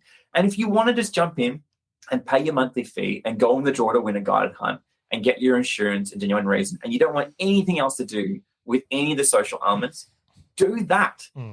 Go for your life. That's totally fine. And if you don't care about a whit about any of that, but you really want to find a mentor, jump in and we'll try and find you a mentor and we'll try and connect you. And so you might not have the club experience where you sit in a room with like 50 other people regularly, but your club experience might be that you meet 3 or 4 dudes or girls and you form this really tight friendship and bond, and then you're out hunting all the time and you're sharing information, you're sharing properties. That might be your club experience. It's all really different, but that's how I went for. Oh, and I've literally I don't think I've even said this publicly either, but I'm pretty much now. Well, I'm still got some web stuff on the go, but I'm almost exclusively now working with the Australian Huntsman YouTube channel and Hunting Trips Australia and the club as my job, as my 9 to 5, which is pretty exciting. It's been like a transition that's happened over the last 6 months or so, but we're not fully there yet, but I'm pretty close. Nice. Cool. Well, Nice. Chris, firstly, you were right. That was a long story. I realized once I stopped talking, I'm like, oh, there's the void. Yeah, but secondly, no, that's actually quite an inspiring story. And I think my biggest take home from your journey there is the part where you lost your job. And as blokes, we tend to really define ourselves by what we do and feel our sense of worth through what we do and what we contribute to society. So I think there was a very practical tool that your wife sat you down and did, where you just list everything you love doing and work out how to make a job out of that. Because I think a lot of people get to that point where they're like, I hate what I'm doing, or they've just been fired and they don't know what to do next. So it's really inspiring to see that you've gone and pursued your passions and been able to make careers out of that along the way. So I think people get a kick out of that story, man. It was a good one. Yeah. No, thanks. I mean, and the what you need to be careful about, and what James was so good with me was setting me on a trajectory where it didn't matter what I did after that, but I wasn't going to place my value in that. So if the Australian Huntsman channel gets shut down tomorrow, or the club gets shut down, or Hunting Trips Australia gets shut down, or whatever, or I get booted out of my home, or I get locked up in jail, or whatever, that doesn't change, or shouldn't change, in theory, touch wood, how I feel about myself. I should still think that I'm of value. And that, like you said, you are 100% correct. Guys, we fall, especially Aussie guys, well, I think probably guys in general, but because we're the hunter-gatherer, we're the provider, or that, we naturally draw our sense of worth from that. And that is the most dangerous thing that you can do, because things change. Life changes. You won't probably be in the same job that you're in. You might not get that pay rise. And that doesn't mean you're less of a man because of it. But to make that flip, that switch, in your brain is not easy. And often I find people have to be reduced to absolute rubble before they can actually learn that lesson and then start rebuilding from there, which is tragic. But hey, sometimes you need to be rubble. That was a very real story. And I think a lot of people would have found themselves in similar situations, and we're inspired by it. But the question for you now is, who inspires you the most? So there's probably 3 groups of people that inspire me, 2 kind of in the life category and 1 just in the hunting category. And we've kind of alluded to it already, the hunting category. But I've tried really hard over the last 2 years to associate and spend time with and invest in relationships with older hunters, because there is a wealth of knowledge and wisdom and experience and life that can be mined from these people, men and women, but obviously predominantly men, just because of historically what's happened with hunting. But yeah, so I really respect guys like Paul Gondry. Like he's tough as nails, but there's so much gold in him, and we run the risk of losing that. Not just knowledge, that's part of it, but knowledge is cheap. Wisdom is where the real gold's at. Information that you can use to direct your life. and make smart and wise and positive decisions. And so guys like him, guys like Peter Christensen is not a well-known hunter. Some people know him, some people don't, but he's coming on 70 now, and he's just an absolute trooper. He lives in Bawbor in Victoria, hunts sambar. He's like 4th generation living in that area. Like, I spent a weekend with him just recently, and the stories he shares about, just life, like, and how it works, and how I need to, pick up my bootstraps and get real and stop being such a princess and actually learn some things. He's great for that. So guys like that I really respect. Guys that can just say, mate, you've been a tool, you've been a bit of a wally. Like, this is how I can tell you, like, I've got 50 years on you, like, or 40 years on you. I've got 40 years of lessons that I can teach you. And so I'm trying to position myself as much as possible around these people, so that I can be a better man, so I can be a better father, so I can be a better husband, so I can be a better friend, better son, better hunter. So, yeah. And there's a whole bunch of guys that I want to connect with. So there's those people. In terms of the other categories, I'm a massive advocate for, you've probably picked it up already, but positivity and being optimistic. And anyone who falls into that category is someone who I admire and instantly connect with, because I just don't think that there's any value in being a sook. And I think that this sounds so dicky. I'm going to say it. You manifest reality. But like the way that the real, truth behind that is, if you want to be happy, be happy. Like, you can choose your life. You fabricate, you make your reality. And ipso facto, you contribute to the reality of other people as well. And so if you want the world to be positive, if you want the world to be better, if you want humanity to kind of take leaps and strides and get better and smarter and wiser and, not feck up this planet, and, you want to see us go to space, you want to see us colonize on the planet, whatever your dreams and aspirations are that are positive, just be positive. That's a massive part of it. Or for purely selfish reasons, just don't hate yourself. Like, just be positive. So I like, there's no one figure that I really resonate with and respect in that sphere. But that's certainly a part of it. And then what was the third sphere? I can't even think now what was the third group was. Oh, whatever they were, those dudes. The imaginary friends you make along the way. Yeah. Everyone else in column C, you're pretty good too. I don't know, maybe so inspiring. I don't know. I mean, it generally goes with positive. Actually, no, that's a complete lie. This is not true. I was about to say that authenticity generally goes hand in hand with positivity, but that's not necessarily true, because you have some people who are like hyper positive and are completely disconnected from reality, and they live on cloud nine, and they're like unapproachable and they're sickly sweet. But I do really value authenticity. Like, I think it's because I think people have value and I love people, that I just want to get to the meat of it. Like, let's not waste time with small talk. Life's too short. I'm too busy. Life's too full for me. I cram as much as I can in, so I don't have time to sit down and talk about the weather, as interesting as it is. I want to hear about, what are your fears? What are you working on in your life? Do your kids like you? How's your marriage going? Like, and that's pretty abrasive sometimes for some people. They're like, but one of my favorite things to do, because I'm a bit of a stirrer as well. If you haven't got that up, I'm a bit cheeky.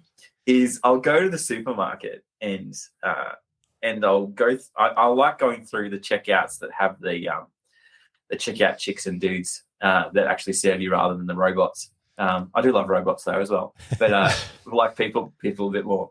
And I love when you put yourself through, and they always ask you the same question. And it's like a trap. They don't even realize that they're trapping themselves, but they just set themselves up for failure. And I'm like, oh, how are you? And I'm like, I'll tell them. Like, if I'm good, I'll be like, man, I'm good. It's a good day. Here's all the awesome things that I'm doing. Or, hey man, it's terrible. Like, my dog just died. Like, this sucks. Like, he was a good dog. Like, and I'll like go into that story or whatever. But then I'll quickly move in. I'm like, how are you? And then they generally say, I'm good. And then very, very like half a second after I lean forward, I'm like, you're really good. and they go, they'll do one or two things. I'll go, you'll see the cogs turning, and they're like, yeah, I am. And then you see the smile, and they're like, oh yeah, life is good. Yeah, I know I've been standing by this cash register for the last 2 hours, and I feel like I'm, wasting my life away. But I've actually got some good things going. Like I'm making an income, feeding my family, whatever it is that they are happy about. You can kind of bring some light into that moment and have like a real conversation. Or the opposite happens, which is just as fruitful, is that they're like, no, life's terrible. Man, I hate this job.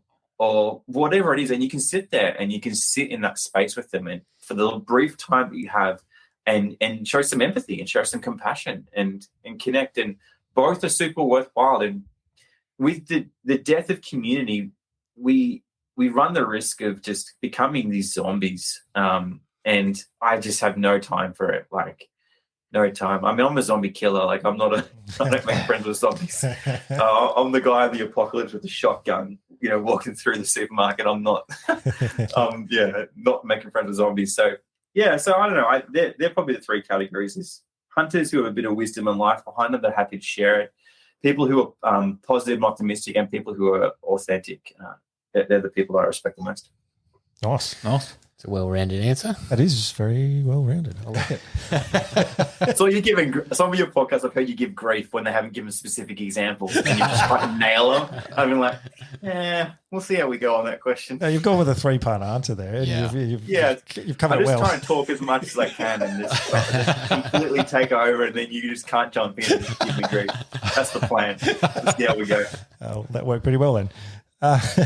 Hey, Chris, what's the most dangerous thing you've ever done, man? Oh, this is a tricky one, because I generally don't put myself in danger. I try to be pretty clever. I have been in dangerous situations before. I peed on my fair share of electric fences, but but I not intentionally, accidentally. Mind you, I'm not a sadist, like pain narcissist. No, I generally don't do dangerous things, and I've learned as well with copying grief on YouTube that I need to be very careful with what I do and what I project. And so I generally don't do dangerous things. I mean, I've set the odd, I think probably the most recent thing was when it was like 6 years ago when we first moved into the country, and you don't, like in the country, you don't have green bins. Like you just make bonfires and then you just set fire to them. You just burn your green waste. And I put too much petrol on the fire because I'm a man. And that's what you do. It's only one way to learn that. Yeah, exactly. Like you put a bit of petrol on the ground, then you throw the can in like that. And so I nearly burnt out our acreage down by doing that. I don't know. I'm not a real daredevil. I like being cheeky. I like asking cheeky. I like having dangerous conversations. That's my thing. There you go. That's where the danger is. And all that. Because I'm getting older. I'm not an old man. I'm a young man still, but I've had a few situations where I've gotten injuries by doing dumb things like snowboarding accidents and stuff like that. And I did one probably 6 years ago now, and I couldn't run for like a year. And go back again to that whole man thing where you derive your value from. If you can't physically perform as a man, that's a hit. Man, that's an absolute hit. And I'm like, I don't care about running, but I care about not being able to run. I want if I want to go from here to there and sprint it, I want to be able to do that. Doesn't make me less of a man, but it sure feels that way when you can't run. So I had to rebuild my ankles, and I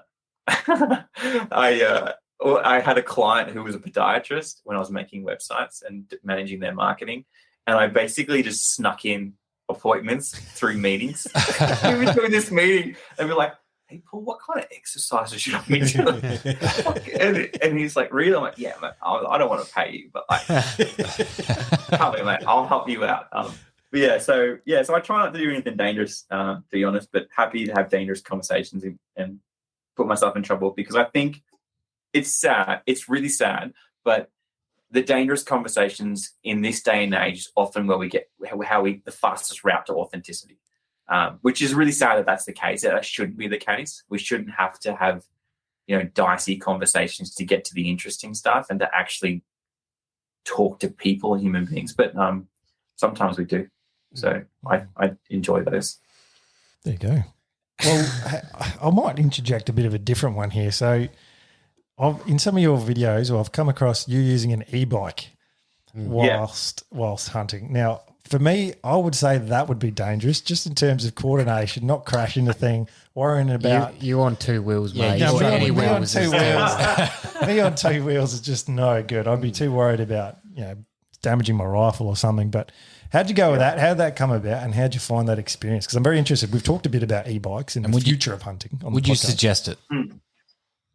It depends on your hunting context as to whether it will work for you. That's the short answer. And that's not a sexy answer, but that's the truth of it, in that for some people, e-bikes in the right context can open up like just incredible hunting experiences that you otherwise wouldn't be able to have. And you can increase your odds at getting game by like 1,000-fold. For most people, it probably will be more of a hindrance than a help, really. But it's tricky. Like at the moment, we're in this weird space with e-bikes where we've had a really, really quick government regulation of them, which doesn't usually happen. Usually we sneak in a bit and then, they start to pull things back, which I guess is kind of what they've done. But like, for instance, in Victoria, you can't just take an e-bike out to state forest and go hooning around. You can't do that at the moment.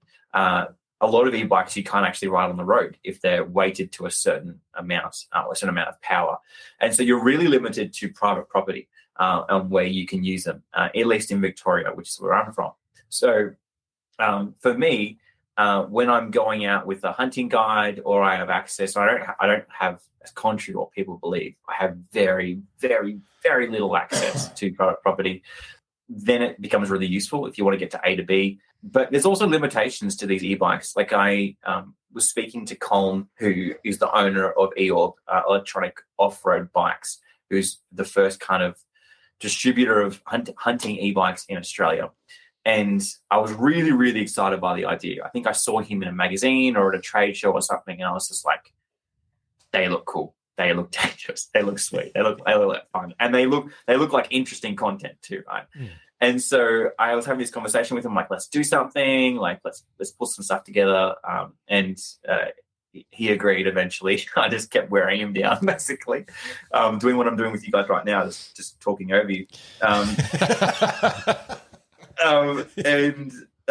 Eventually he caved, and he was so good with me in that he said, Chris, I know I know that you love hunting in the high country. You love hunting sambar, and I know you want to get a sambar, one of these things. It will not happen. Like, it will be so ridiculously hard, the type of hunting that you do in the high country, unless you have a fire track, and even then, a fire track is going to be gnarly. It's going to be very, very difficult to do it. Mm. So, Chris, manage your expectations. And then I was like, sure. Just motivate you more. So I took it out to the high country, and it sucked. Man, did it hurt. I picked a terrible day. I was heading along this stream. I got eaten alive by mozzies. I fell off probably 5 or 6 times trying to get it up a hill that I was just not going to get up. Knocking my rifle, like your sense of depth and space is all thrown off when you're on top of it. But you don't think that you've got, there's some interesting contraptions where you can have it like a quad bike on the front of your bike or mounted to the side, but I just had it over my sling. And I'm hitting it on trees, and I'm trying to film content and make it look interesting. And I literally I souped out afterwards. I'm like, after like 3 or 4 hours, I'm like, no, I'm not doing this, not today. I just wasted this hunt. I'm pretty time poor. When I go out hunting, I really need to make the most of it for my own sense of well-being, so that I can enjoy the hunt, so that I can personally get something out of it. But then if I can try and swing it so that I can get some interesting content, that's great. If I'm supporting like a business and I'm promoting their products, that's great. So I'm trying to do all these different things, and it just was not happening. It's not working. And so, so I went back to Cole and I was like, mate, you're right. Oh, sorry. And he was like, yeah, no, I know, Chris. I know. I was like, yeah, okay, cool. So then I took it out and did. I've done a lot of like property hunting with it, like just big farms and paddocks and stuff. And man, it just rips through. It's just so good. Doesn't matter whether it's boggy, wet, up hills, as long as it's not crazy rocky or like 45-degree angles. Then you're sweet and you're golden. You can go for ages. You can get as many bunnies as you want, as many foxes as you want. They're really good, and the animals don't respond to the bike's motor the same way they respond to an engine. And so it's like I've even heard a story. I've never done this personally, but I've heard stories of hunters riding bikes through state forest and just cleaning up because the sound of the tread on the path is not something that a deer is used to. It's used to like the thud of feet or the rumble of an engine. And so when it just hears this other thing, it knows that it doesn't belong in the bush. It knows that. And so it's conscious of you and it's wary of you, but it's not expecting you just to fly around a corner and then see it. And then if it's a sambar, it's like curious, and you've got you've got like 10 seconds to like pull your rifle out and take a shot.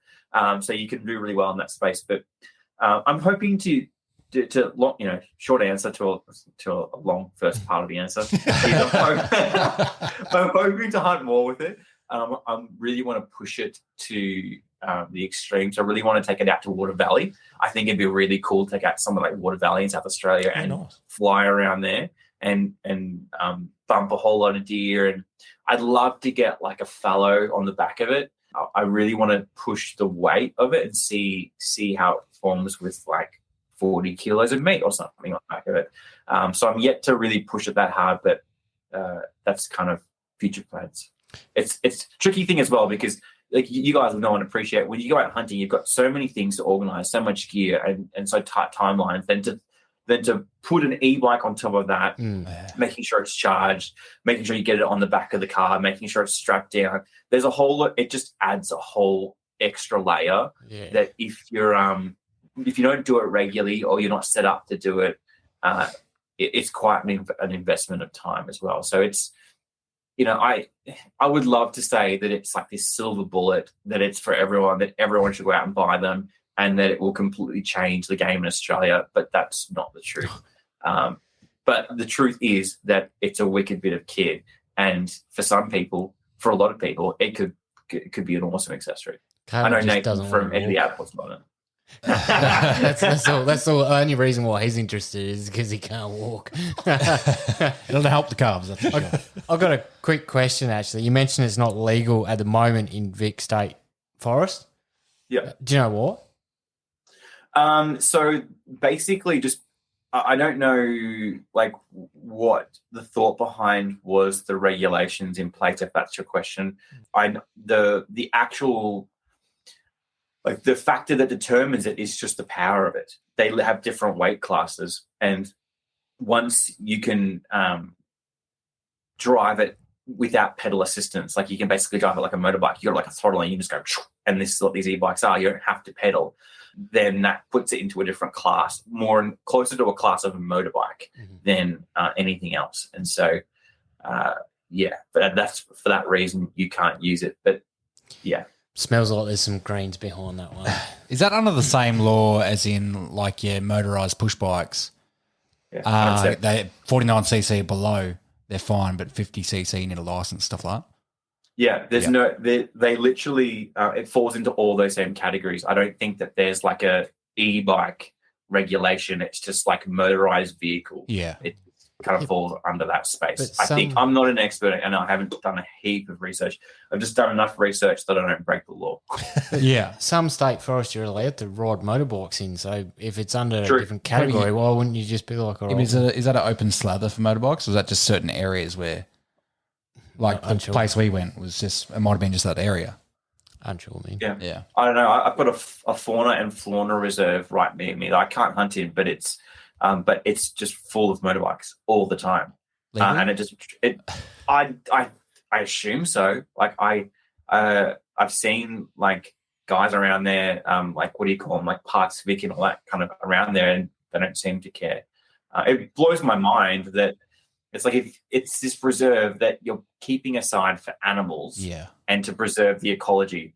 But yeah, go. Feel free to shred it up and just drive all the game out. That's totally fine, as long as you're appreciating it while you do it. Yeah. Totally nothing against motorbike riders. I try not to ruin my audience and just segregate myself.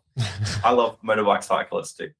Motorbikes as cyclists or cyclists as well?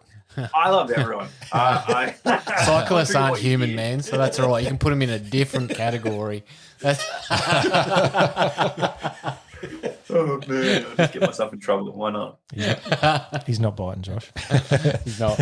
He's being good. For a second there, I thought it was Biden when he forgot his last set of answers, but that was his main inspiration in category 3. Hey, Chris, we'll fire another question at you. What's the best piece of advice you've ever been given? So going back to when I was working for that church, when I was younger, when I was like in my early 20s, we had a really powerful CEO. Like, so when church, I don't know how much you know about churches or kind of modern charismatic churches. Josh and I grew up in church, so we're all over it, man. Oh, there you go. So once a church gets big, it becomes a business, and this church owned a lot of land and did really well out of it, and had like a fund that just kept growing, and so millions and millions of dollars would pass through it every year. So it had like quite an established leadership, and it had quite a serious CEO.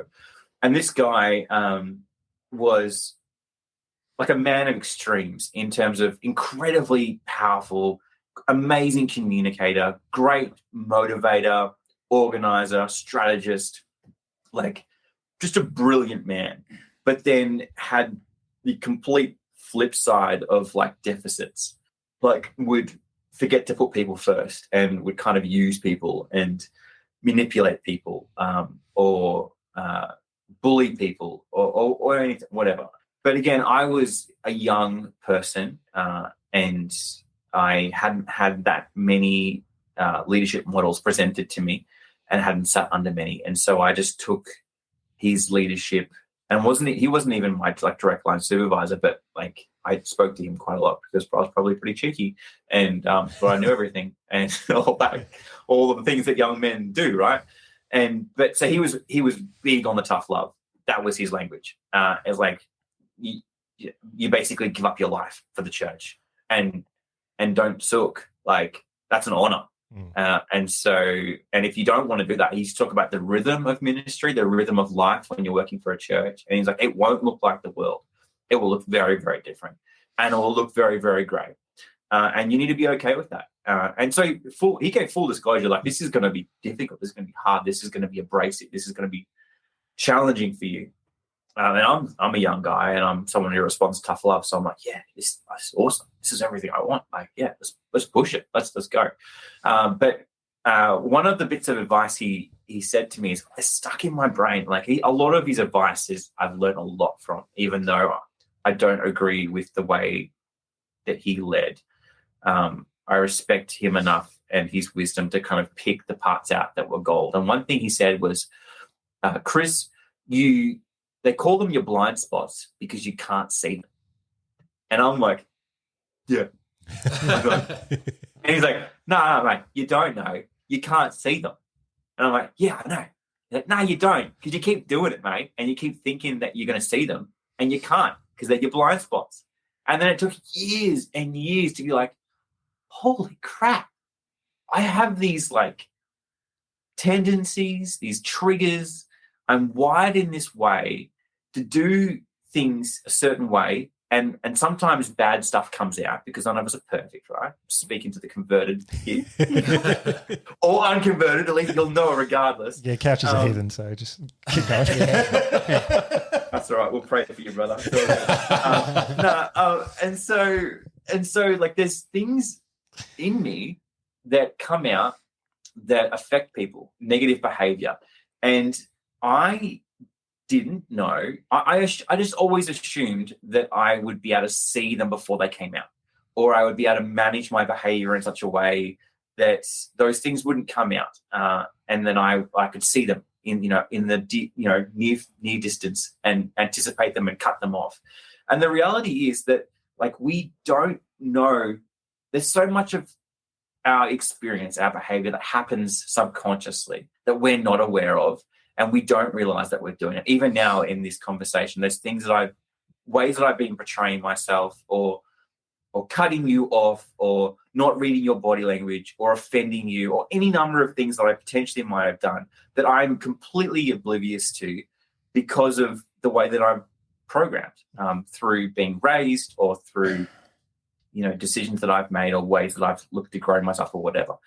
And so that advice has always been really, really potent and strong for me to think back on. And while I can't necessarily see my blind spots, what I have found over the years is that you can build in triggers that can remind you of the way that you might act, or help you reflect after the fact on why you did that, or understand, what motivates you to do that, or what is a part of your childhood, or what is part of the way that you see yourself that kind of manifests that behavior. And that's a really tricky thing for a young person to learn, because you A, think you know everything, B, you think you're a saint, and when anyone tells you anything otherwise than those two factors, you assume that they're an ignorant jerk and they don't like you, and screw them, I'll do whatever I want. And that is just the most destructive path that you could take as a human being, man or woman. And so, yeah, I've tried to really learn that. And I think over the years, I don't think I've removed my blind spots, but I think I've crept up on them a little bit. Like I have a better understanding of what they are. Like, for instance, I'll give you an example. I'll be real honest, because I value that. Because no one's going to watch this, right? Isn't it? This is just us. We're not filming this. So you may have picked this up. You probably have. Like, I can talk, right? I'm comfortable doing that. Agree. There's lots of reasons why I can do that, positive and negative. But I have to be careful that I don't manipulate people and situations, because I can. And I can do it really, really well. And I can do it without even thinking about it.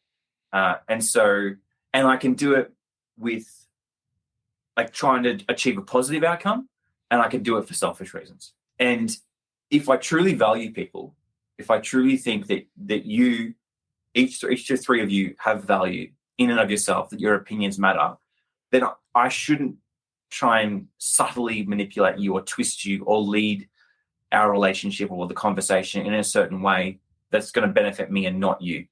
And so I have to be really careful of that. And it's especially in business as well, right? If you can be really charismatic and you can help sell the dream, but maybe not actually execute it, where's the value in that? Like, there's none. You just end up burning people, and that comes back to bite you. And so that's one of my blind spots. I need to make sure that I am conscious of not manipulating people. Yeah, that is good advice, and a good practical sort of solution to it, I guess. Yeah, blind spots. I think you've missed a trick, Chris. I think, along the lines of Machine Gun Preacher, you could have called yourself the Hunting Preacher or the Preacher Huntsman or something. Man, yeah, let's redo that Dingo video with that lens. Sure. That will make things so much better. That will make things so much better. I don't know.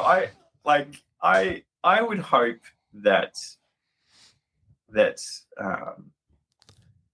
what motivates me and my values come through regardless of any name or branding or title, and that, like, I've never explicitly said, I've never talked about my faith, I don't think, in a video explicitly. Yep. Because at least in my mind, that's not what people are there for. They're not there to be preached at. They're not there to have a sermon. If you want a sermon, you go to a church, right? Mm. And so what I try and do is, if I'm making hunting content, then I'll make hunting content, and I'll be myself. And if I'm being myself, my authentic self, then that stuff will shine through, for good or for bad. And when people, because they do, respond to that and say, hey, are you this? Or why do you think that? Or you smell a lot like this. Then I'll say, I'm happy to talk about it if you want to talk about it. And they're like, no, all good. I'm like, thanks, sweet. And if I say, yeah, let's talk about it, and then we talk about it. And I find that that's a much better way. Well, it's a better way to witness to people, man, because a lot of churches' stigma is shoving down your throat when you're talking about faith like that. Hypocrisy. And mixed with hypocrisy. Yeah. So action speaking louder than words, I think, is where you're at, and I think that's the way to live life. Just show people how things should be. Because even that word witness is like a dangerous word, right? Because it has a connotation and it's loaded. And so I would even try and steer clear of that word, because like if we do life together and you see something in me that you want, or and not because I'm better than you, but because you're like, man, why is that working so well for you? Why are you so happy? Why is the quality of your life such? And you legitimately want to talk about it and hear my opinion on it, I'll always talk about it. And for me, that's the greatest form of witness, testimony, evangelism, whatever you want to call it. There's no value in my mind jumping on that soapbox. You just become another woke person. We've got enough people who are awake. Too true. The agenda should be, in my mind at least, for everyone, religious and not, is that you should try and make the world a better place, right? That should be your agenda, regardless of your faith. If you're going to heaven, that's great. If you're going to hell, that sucks. But doesn't matter. Just try and make the world a better place. I don't care if you're a Christian or not. I don't care if you believe in God or not. That's totally your journey, and I'm not going to try and convince you one way or the other. That's not my job. Yep. And if it was my job, I'd be terrible at it. So it's great that it's not my job. My job, I think, is to love my family, to love my wife, support my wife, to raise two really good, honest, productive, positive human beings that I've got, that I've been blessed with. And I will give everything for them. And if I die tomorrow and I've done that, if there is a God, I reckon he'd be pretty chuffed with that alone. Like, screw setting up monastery. God, no, don't say that. What a terrible quote. If you want to set up a monastery, go set up a monastery or like a home for children or whatever. But like, these are the extreme examples of what humans are capable of. I think the best thing that you could do is just love and sow into the people that you've got around you right now. Make them your focus. Because if everyone did, this sounds again like a Hallmark card. If everyone did that, the reality is the world would be a much better place. So if I can just multiply my goodness in my kids and my wife, awesome. I'll be happy with that. Yeah, I think everyone can agree, like across the board, just be nice to each other. Oh, it's not hard. It's not rocket science. That's it. All right, Chris, we're rolling through them. What is your most treasured possession, mate? So I'm this weird creature where, like, I'm like a magpie. I like shiny things. I really like shiny things, and I'll get a bit obsessive about shiny things, collecting shiny things, but I don't actually value them. So I like the collection process. I like the work that I have to go through to collect them. But once I've got them, I don't care about them. And so over the last probably 10 years, I've tried to become more of a minimalist in terms of not having things. Like Dad was a mechanic for 30 years, so all he talked about was cars, and I just couldn't give a rat's about cars. Like, I've never had nice cars. I don't want a nice car because then I'll just get sad when I break it.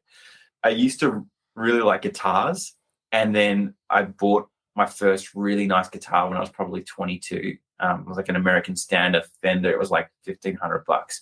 And I brought it home, and I'm like holding it in my hands. I'm like, this is so beautiful. Man, I'm so happy right now. And then I stepped and I fell over, and something went straight through the back of it and gouged this massive hole. And I just remember sitting there on the tiles, and I just cried. I was just like, this is so beautiful. No, I hate it. And So I've just learned to like hold things super loosely in my hands. And I know that I have this tendency to, especially tech stuff. I like tech stuff probably because I'm more interested in it. But at the end of the day, I don't really value it. So you could get rid of all my toys, and I don't really have that many, to be honest. You could get rid of microphones and cameras and speakers and e-bikes and stuff, and I will be like, I don't care. It's fine. Doesn't really bother me. As long as I have my kids, as long as I can go out there, have fun and get in the bush and push my body and relax my mind. I honestly not a real physical person. Yeah, fair enough. Makes sense. Although if you want to give me a boat or something, I'll take a boat. Want to give me a quaddie? I'll take a quaddie. You, whatever. Feel free to give me stuff. No, toys are fun still. Yeah. Still doesn't take away the fun. It's like it goes back to that whole value thing as well, right? Especially for guys. How many guys do you know that have the full setup with the ute? It's like their pride and joy, and something goes wrong with it, and their whole world collapses. It turns into an absolute sook. And that they spend more time with it, fixing it and tinkering it, and then with their kids, and they derive their sense of value and community from it. It's like, I'm part of this crew because we've all got this car. Man, that's a slippery slope. Like, have some cool stuff, enjoy it, use it, especially if it kind of augments your experience in a positive way. Hell, go for it and save up the money. Like, go put in the time, put in the effort, and get something nice. But don't draw your sense of value from it, and don't let it consume you. That's a dangerous path. Good advice. Yeah. Again. It's full of it tonight. Well, here's one you probably can't. Well, you can give a recommendation, maybe not some advice, but what's your favourite movie, Chris? Yeah, I've got plenty. I was thinking about this the other day. So I really like old school sci-fi, like your kind of like your Alien and stuff like that, with Sigourney Weaver and movies like that. Really slow, artsy, atmospheric, like nothing happens for 3 hours. And then all of a sudden there's like a boss battle at the end that goes for 2 hours. And you're like, why isn't this finished? They're awesome. And then the monster comes back and then she's in the forklift. And like that stuff I love. Obviously, like I grew up with Star Wars, like the real Star Wars, not this trash Disney spouting. Oh, I do love Disney, but I grew up with Disney as well. But I remember going to my uncle's house in Gippsland, and he had, I think it was the first remaster of the trilogy, and on VHS. And man, that was one of the tapes I watched so much that eventually, we used to get those like static lines through the tape because it's so worn. It was like you were like trying to like look through the static to see it. I watched them that much, and there was that whole world of Han Solo and Luke Skywalker, Leia and Chewie, and all that was just magical. So I love that. I think the first movie that was really compelling for me, that was in the era that I actually grew up in, was probably The Matrix. That movie it was so cool. Man, like, oh, what a badass Keanu Reeves. What a legend. Now he's John Wick. Oh my God, that guy. Yeah, it just reeked of cool. Like, it had that whole, everything was dark, everything was gritty. There was like hacking. And then there was this mind-blowing moment when you just, as like a 12-year-old or a 15-year-old, you just question your entire existence and wonder whether this is real or not.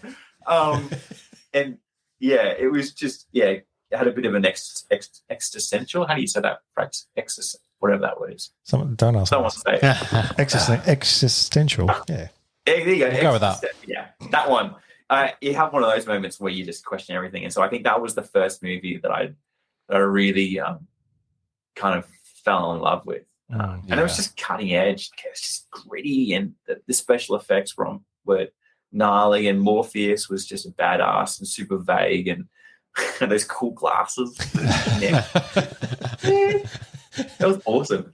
And it was like, he was kind of like, I don't know, he represented all the nerdy dweeby kids, right? Mm. And I felt like I was a nerdy dweeby kid. Like I was in the first laptop class for the high school that I went to, where we all had laptops in year 7, and was really into tech and really into programming and software. And so that movie came along at the perfect time where I was like, I'm not this big jock who, you know, gets all the girls. I'm like the pasty Keanu Reeves who hopefully will become the savior of the world. But at the moment, I'm just trash. Like, yeah, so I think that movie really resonated with me.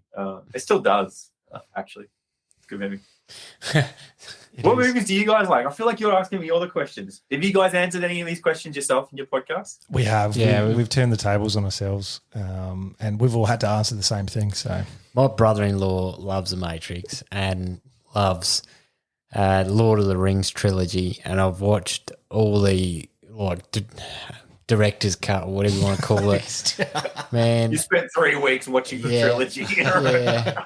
And I think that ruined it for me, to be honest. I was like, yeah, no.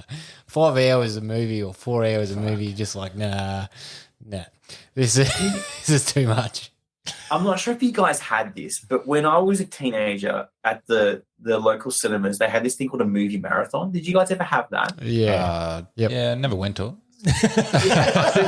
I only went to one because they shut them down because they used to get so rowdy, because you can't keep kids up for like 9 hours in a single spot and not expect them to get up to all sorts of mischief. I think the last one they had in Geelong, someone set fire to the screen or something ridiculous. It was just That's gold. But it was better than the movie. It was like, oh, this is like a real movie. Anyway, but the last one that I went to was the Lord of the Rings trilogy in movie marathon. So one after the other, after the other. So you kind of went in at like 5 o'clock in the afternoon, and then you kind of came out like you were on like a crack bender in the morning. You're just like, what is real? Who am I? What day is it? It was just like gnarly. And yeah, so that was the last movie marathon that I did. So I can resonate with your position on having watched them back to back. I did it in a social context too. Yeah, yeah, nice. That's better than me. I did it in my mum and dad's basement with my brother-in-law.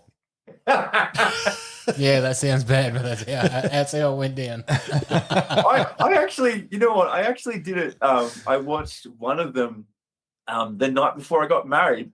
We were like, I was at my mum and dad's house. We're sitting around. I'm there with my brother, and it's like, we got to kill some time. Like, tomorrow's the wedding. What do you want to do? He's like, let's just watch Lord of the Rings. I'll put us to sleep. I'm like, sure. And we did. It's great.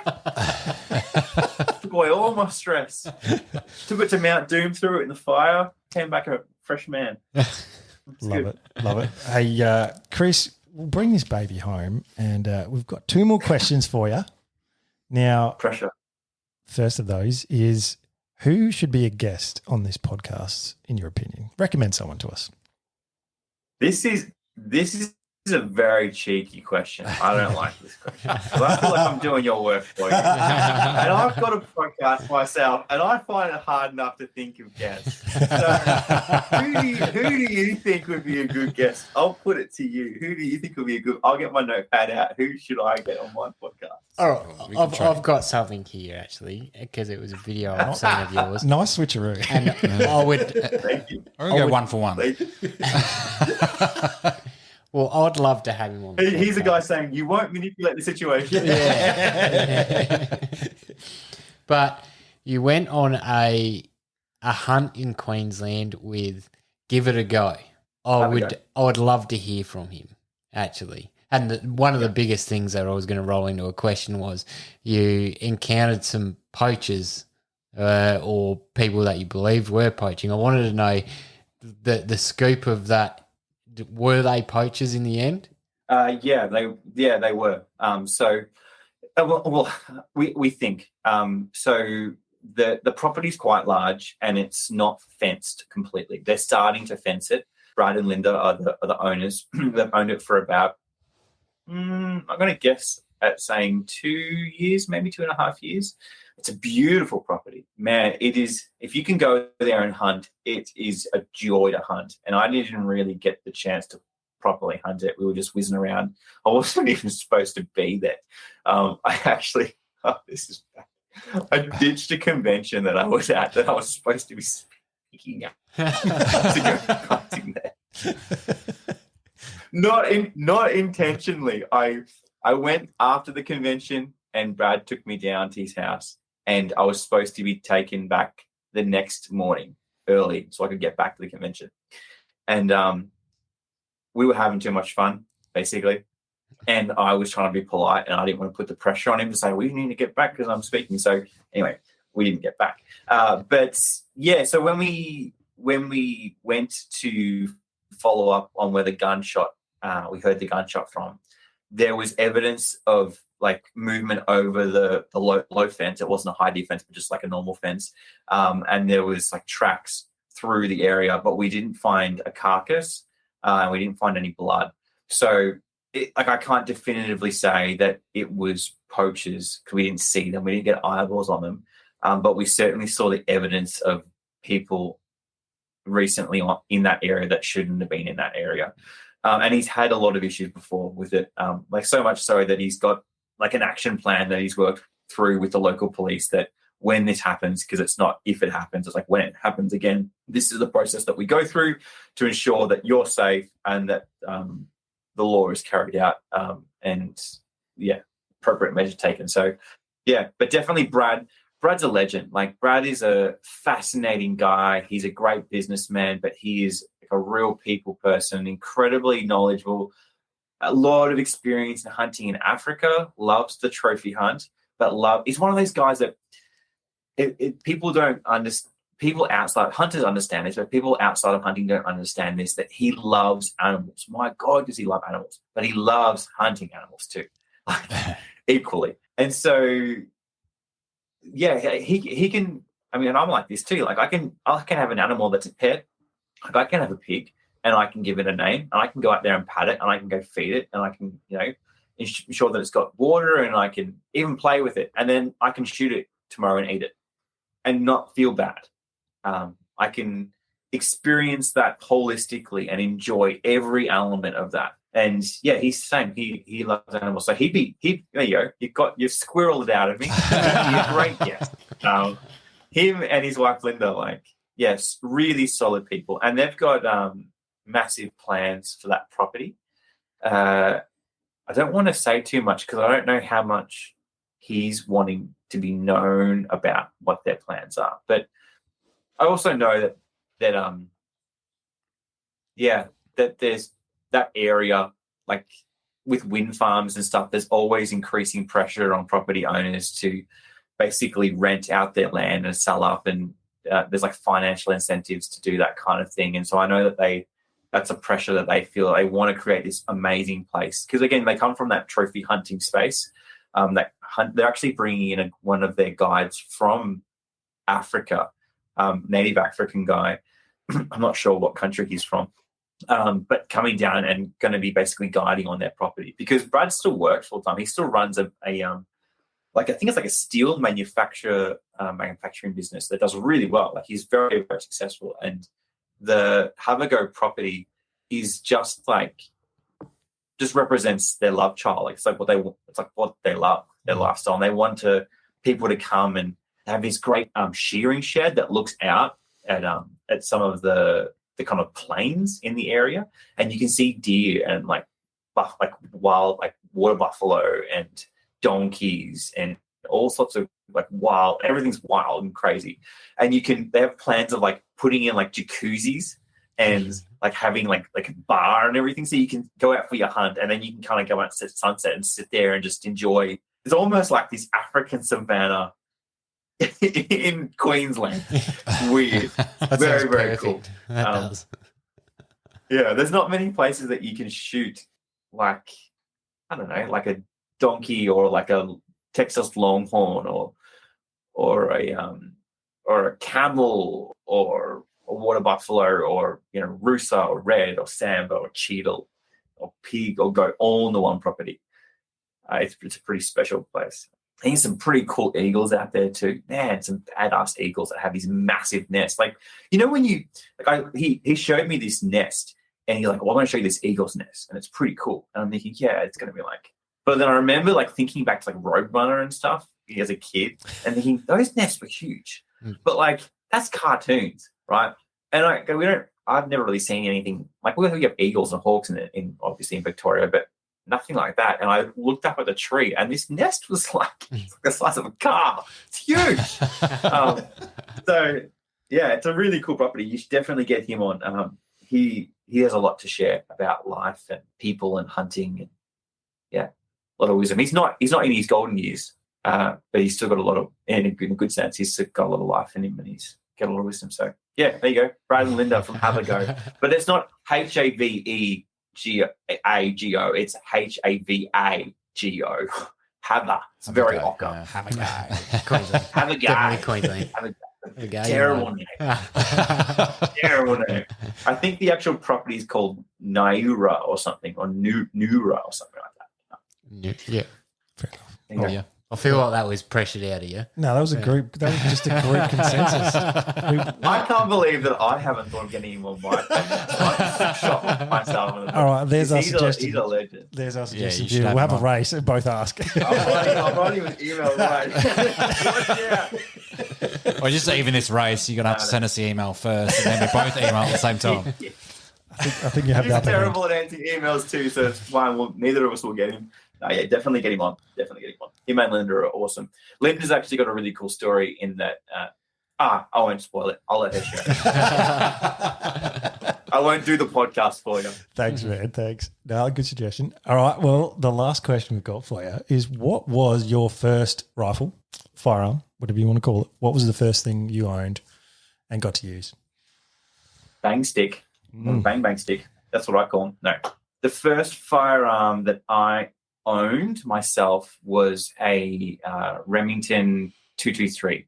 I can't remember what series it was, but yeah, I shot with 22s and 22 mags like in my youth, and so I felt confident enough that my first rifle didn't have to be a 22. I really wanted to hunt deer, but I knew that was a journey that I needed to go on to get to that point. And if I wanted to be successful and ethical and proficient, then I couldn't just jump to a 30-06 or 308 or a Win Mag or whatever. So I started with the 223, and yeah, it's just I've still got it. It's just, and in fact, I think I have my thermal scope on it because it's just great on bunnies and hares and foxes. It just goes like the clappers, and it's easy to shoot. It's got enough oomph that you can push the distance, but it's not doesn't hurt to fire it. You don't flinch when you fire it. So it's a good gun. It's a good gateway gun. Mm-hmm. Really, yeah. It's a gateway gun. I think we were talking about this on the weekend, actually, like how confident we are on a 223 compared to like your 30 cals and stuff like that, and just how much we love them. Just they almost feel like a 22, but just have that extra distance and oomph. So yeah.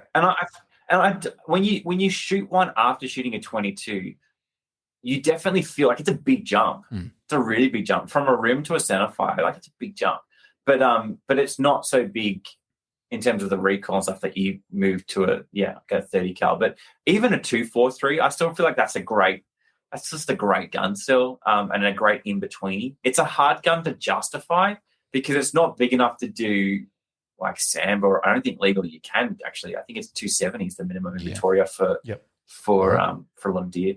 I'm not even sure if that's, correct me if I'm wrong, but what's the minimum caliber for Samba? I think it's 270. 270? Yep, 270. Yeah. I mean, look, I've seen Samba taken through the chest with a 300 Win Mag, both lungs and the heart, get up and then run for 5-6K. Like, yeah, with nothing, just on an adrenaline. Like, so yeah, I don't know. I really like the 223, and I like the 243, and I like the 2. I like a lot of guns. I don't have a lot of guns. I'm starting to collect them. But yeah, after that, it was what was after the 223? Was the 30-06, and again Remington, and then down to the 22 mag after that. And now I'm about to get a new 30-06, and then also like a 12 gauge shotty for the duck season, because I haven't done a lot of hunting with shotty and I want to. Fair enough. Pretty simple. Well, you still can. But I'm hunt not Do it ducks. while you can. Oh, you know what? So here we go. Let's finish strong. The second that they posted the season, I wrote a message that was supposed to be. All I saw was the negative stuff. All I saw was the negative. So I personally wrote an email to GMA saying, "This sucks for you guys. I know it sucks for you. I know you're between a rock and a hard place. Just want to let you know that I really appreciate what you're doing, and I want you to know that I appreciate the season that we do have, even though it's not what everyone wants. I hope you guys do okay and don't cop too much heat. I'm rooting for you." And I did that privately. I didn't send that publicly. But then I wrote a public post in the Australian Hunters Club Facebook group saying, "Hey, here's the season. Make sure you start your plans now. Start booking. No use crying over spilt milk. Like, just make your plans now. Make the most of it. Go out, have a cracking time. And then if you're still angry, like be positive about it. If you're still angry and you're motivated after the season, which you should be if you are legitimately concerned, then start being an activist. But don't start isooking before that. Like, just go out and enjoy it. And then afterwards, do your thing if you truly are." And I copped a bit. I copped a. Yeah, I'm not even going to say who, but I think people felt, and probably rightly so, that phrase like "no use crying over spilt milk" was a bit demeaning, and I wasn't trying to insinuate that it's not an issue that we shouldn't be pursuing. Because it definitely is. I definitely think I don't know enough about conservation to know how effective a season is and whether you could just have it all year round and it wouldn't make a difference or not. I don't know. But what I do know is that hunting is a fantastic and wholesome activity for the mind, for the soul, for the spirit, for the economy, for conservation. And so I think that we should fight for it where we can. But that didn't come across to some people, and all they heard was spilt milk, and they didn't appreciate that language. So what I was trying to say is, hey, let's not be negative. Like, let's not get angry and then just make ourselves, like, let's think about the optics here. Like, let's not look like we're this bunch of rednecks who are really pissed off that we can't kill animals.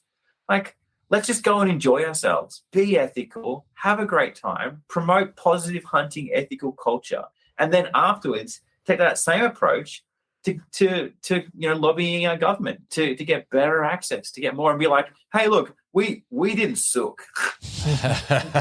We didn't sook. We're legitimate, we're smart, we're motivated, we're ethical. We want to have a conversation about this, not just absolutely shredding GMA or poking fun at Dan or whatever. Like, does nothing. Yeah, I guess does nothing for us. One thing I saw in the comments was a lot of people saying they want a refund and they didn't want to do it anymore. It's just like, well, if hunters aren't going to make use of the 4 ducks, and I think it was a third of a season length, then why should they? Like, not saying they should, but why, if they're going to make use of the third, then why give us a full kind of thing? But like a refund on what, $60? Yeah. So you can fill your tank for another half a week. Like, what? Yeah. Like, that just boggles my mind. It's like, and like, if you shot 4 ducks a day for that whole month, and then you went and bought 4 ducks a day from the supermarket. Yeah. Including all your, I'm happy to even include your travel, like your petrol and your shotgun shells and all your expenses. There's no way that would be cheaper than like just doing it and having a ball. Like, I get the fact that it's a hard sell to pay money for a game license when you don't know how far that buck is going to extend. But regardless, it extends pretty bloody far when you consider like the ticket and tagging system in America and how much they spend for a sniff or a hope at getting to hunt. Or if you want to go, pay an outfitter, take you out and shoot a trophy, you might find that it's not as cheap as it's an expensive gig. So like I get the outrage, and I resonate with their position and want to support them and make sure they know that it's not okay what's happening. But at the same time, hunters, put your big boy and big girl pants on and start making a difference, not being a keyboard warrior and demanding your $60 back. It's a bit like when your footy team's doing crap and there's people out there like, I'm going to send my membership back, get lost. I don't want to be involved in this anymore. Yeah. Unfollowing GMA. That's not They're helping. like, thanks, great. Yes. Yeah. We really need our social media presence to do what we do. Oh, gosh. What a bunch of lies. I need to be careful because I'll make a lot of enemies, but I truly have hunters' best interests at heart. Yeah. And I think that the only way we're going to make a difference is if we actually start caring about how we portray ourselves. Yep. Start looking after each other. Start encouraging each other. Start holding each other accountable. Heaven forbid that we hold each other accountable. Man, trees. Try and hold a hunter accountable online. You get your head bitten off. I mean, you shouldn't be doing it online. You should be doing it in person. But the fact is that we don't have any communities where we meet in person, and the ones that we do are clubs where we always fight in meetings that we don't want to attend. So. If only there was a better solution, guys. You should get a guest on that has a really good hunting club. Well, I think that's a really good message you put out there, Chris. And should people want to get involved, can you let them know how to find you online and be part of the Hunters Club? Yeah, definitely. If you're looking for a hunting club that has a different focus and different value than some of the sounding ones that are out there, you can check out the Australian Hunters Club. It's australianhunters.com.au.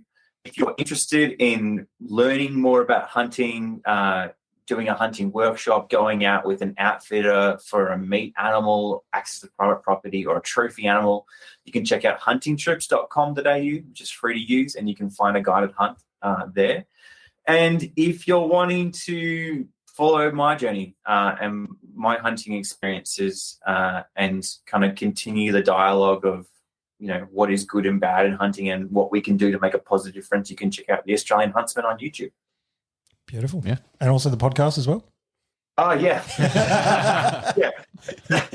If you want to, if you thought that this podcast, if this guy can talk and get himself into trouble and you really resonate with that and you want to, to be honest, like the podcast is, my podcast is very similar. It's like I just want to find interesting people and hear about their lives. I do very little talking in it, which is nice. So yeah, you can check out the Australian Huntsman podcast on pretty much every podcast service that you can imagine. Beautiful. Yeah, nice. Well, love your work, Chris, and it's been really good getting to know you a bit better and really enjoyed your story, man. So hopefully everyone got a bit out of this. And we'll have to say a big thank you to you. Yeah, thanks very much, mate. Cheers, mate. No, thank you guys. You guys do an awesome job. You're representing hunting in a positive and interesting way. And I think you should be commended for it. So thank you. Cheers, man. Thank you. Kind words. Thanks for the little pump up of the tyres on the way out the door. We're all blushing. You are loved. You are a unique snowflake. You are It's manipulation right here, I think. Beautiful.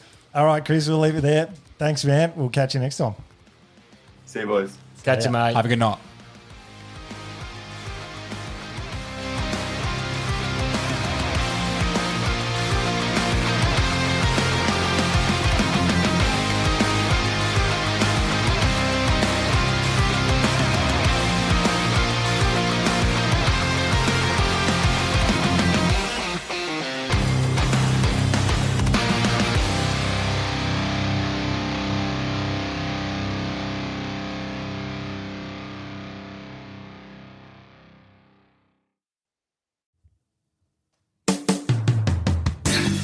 G'day, dude and dudettes.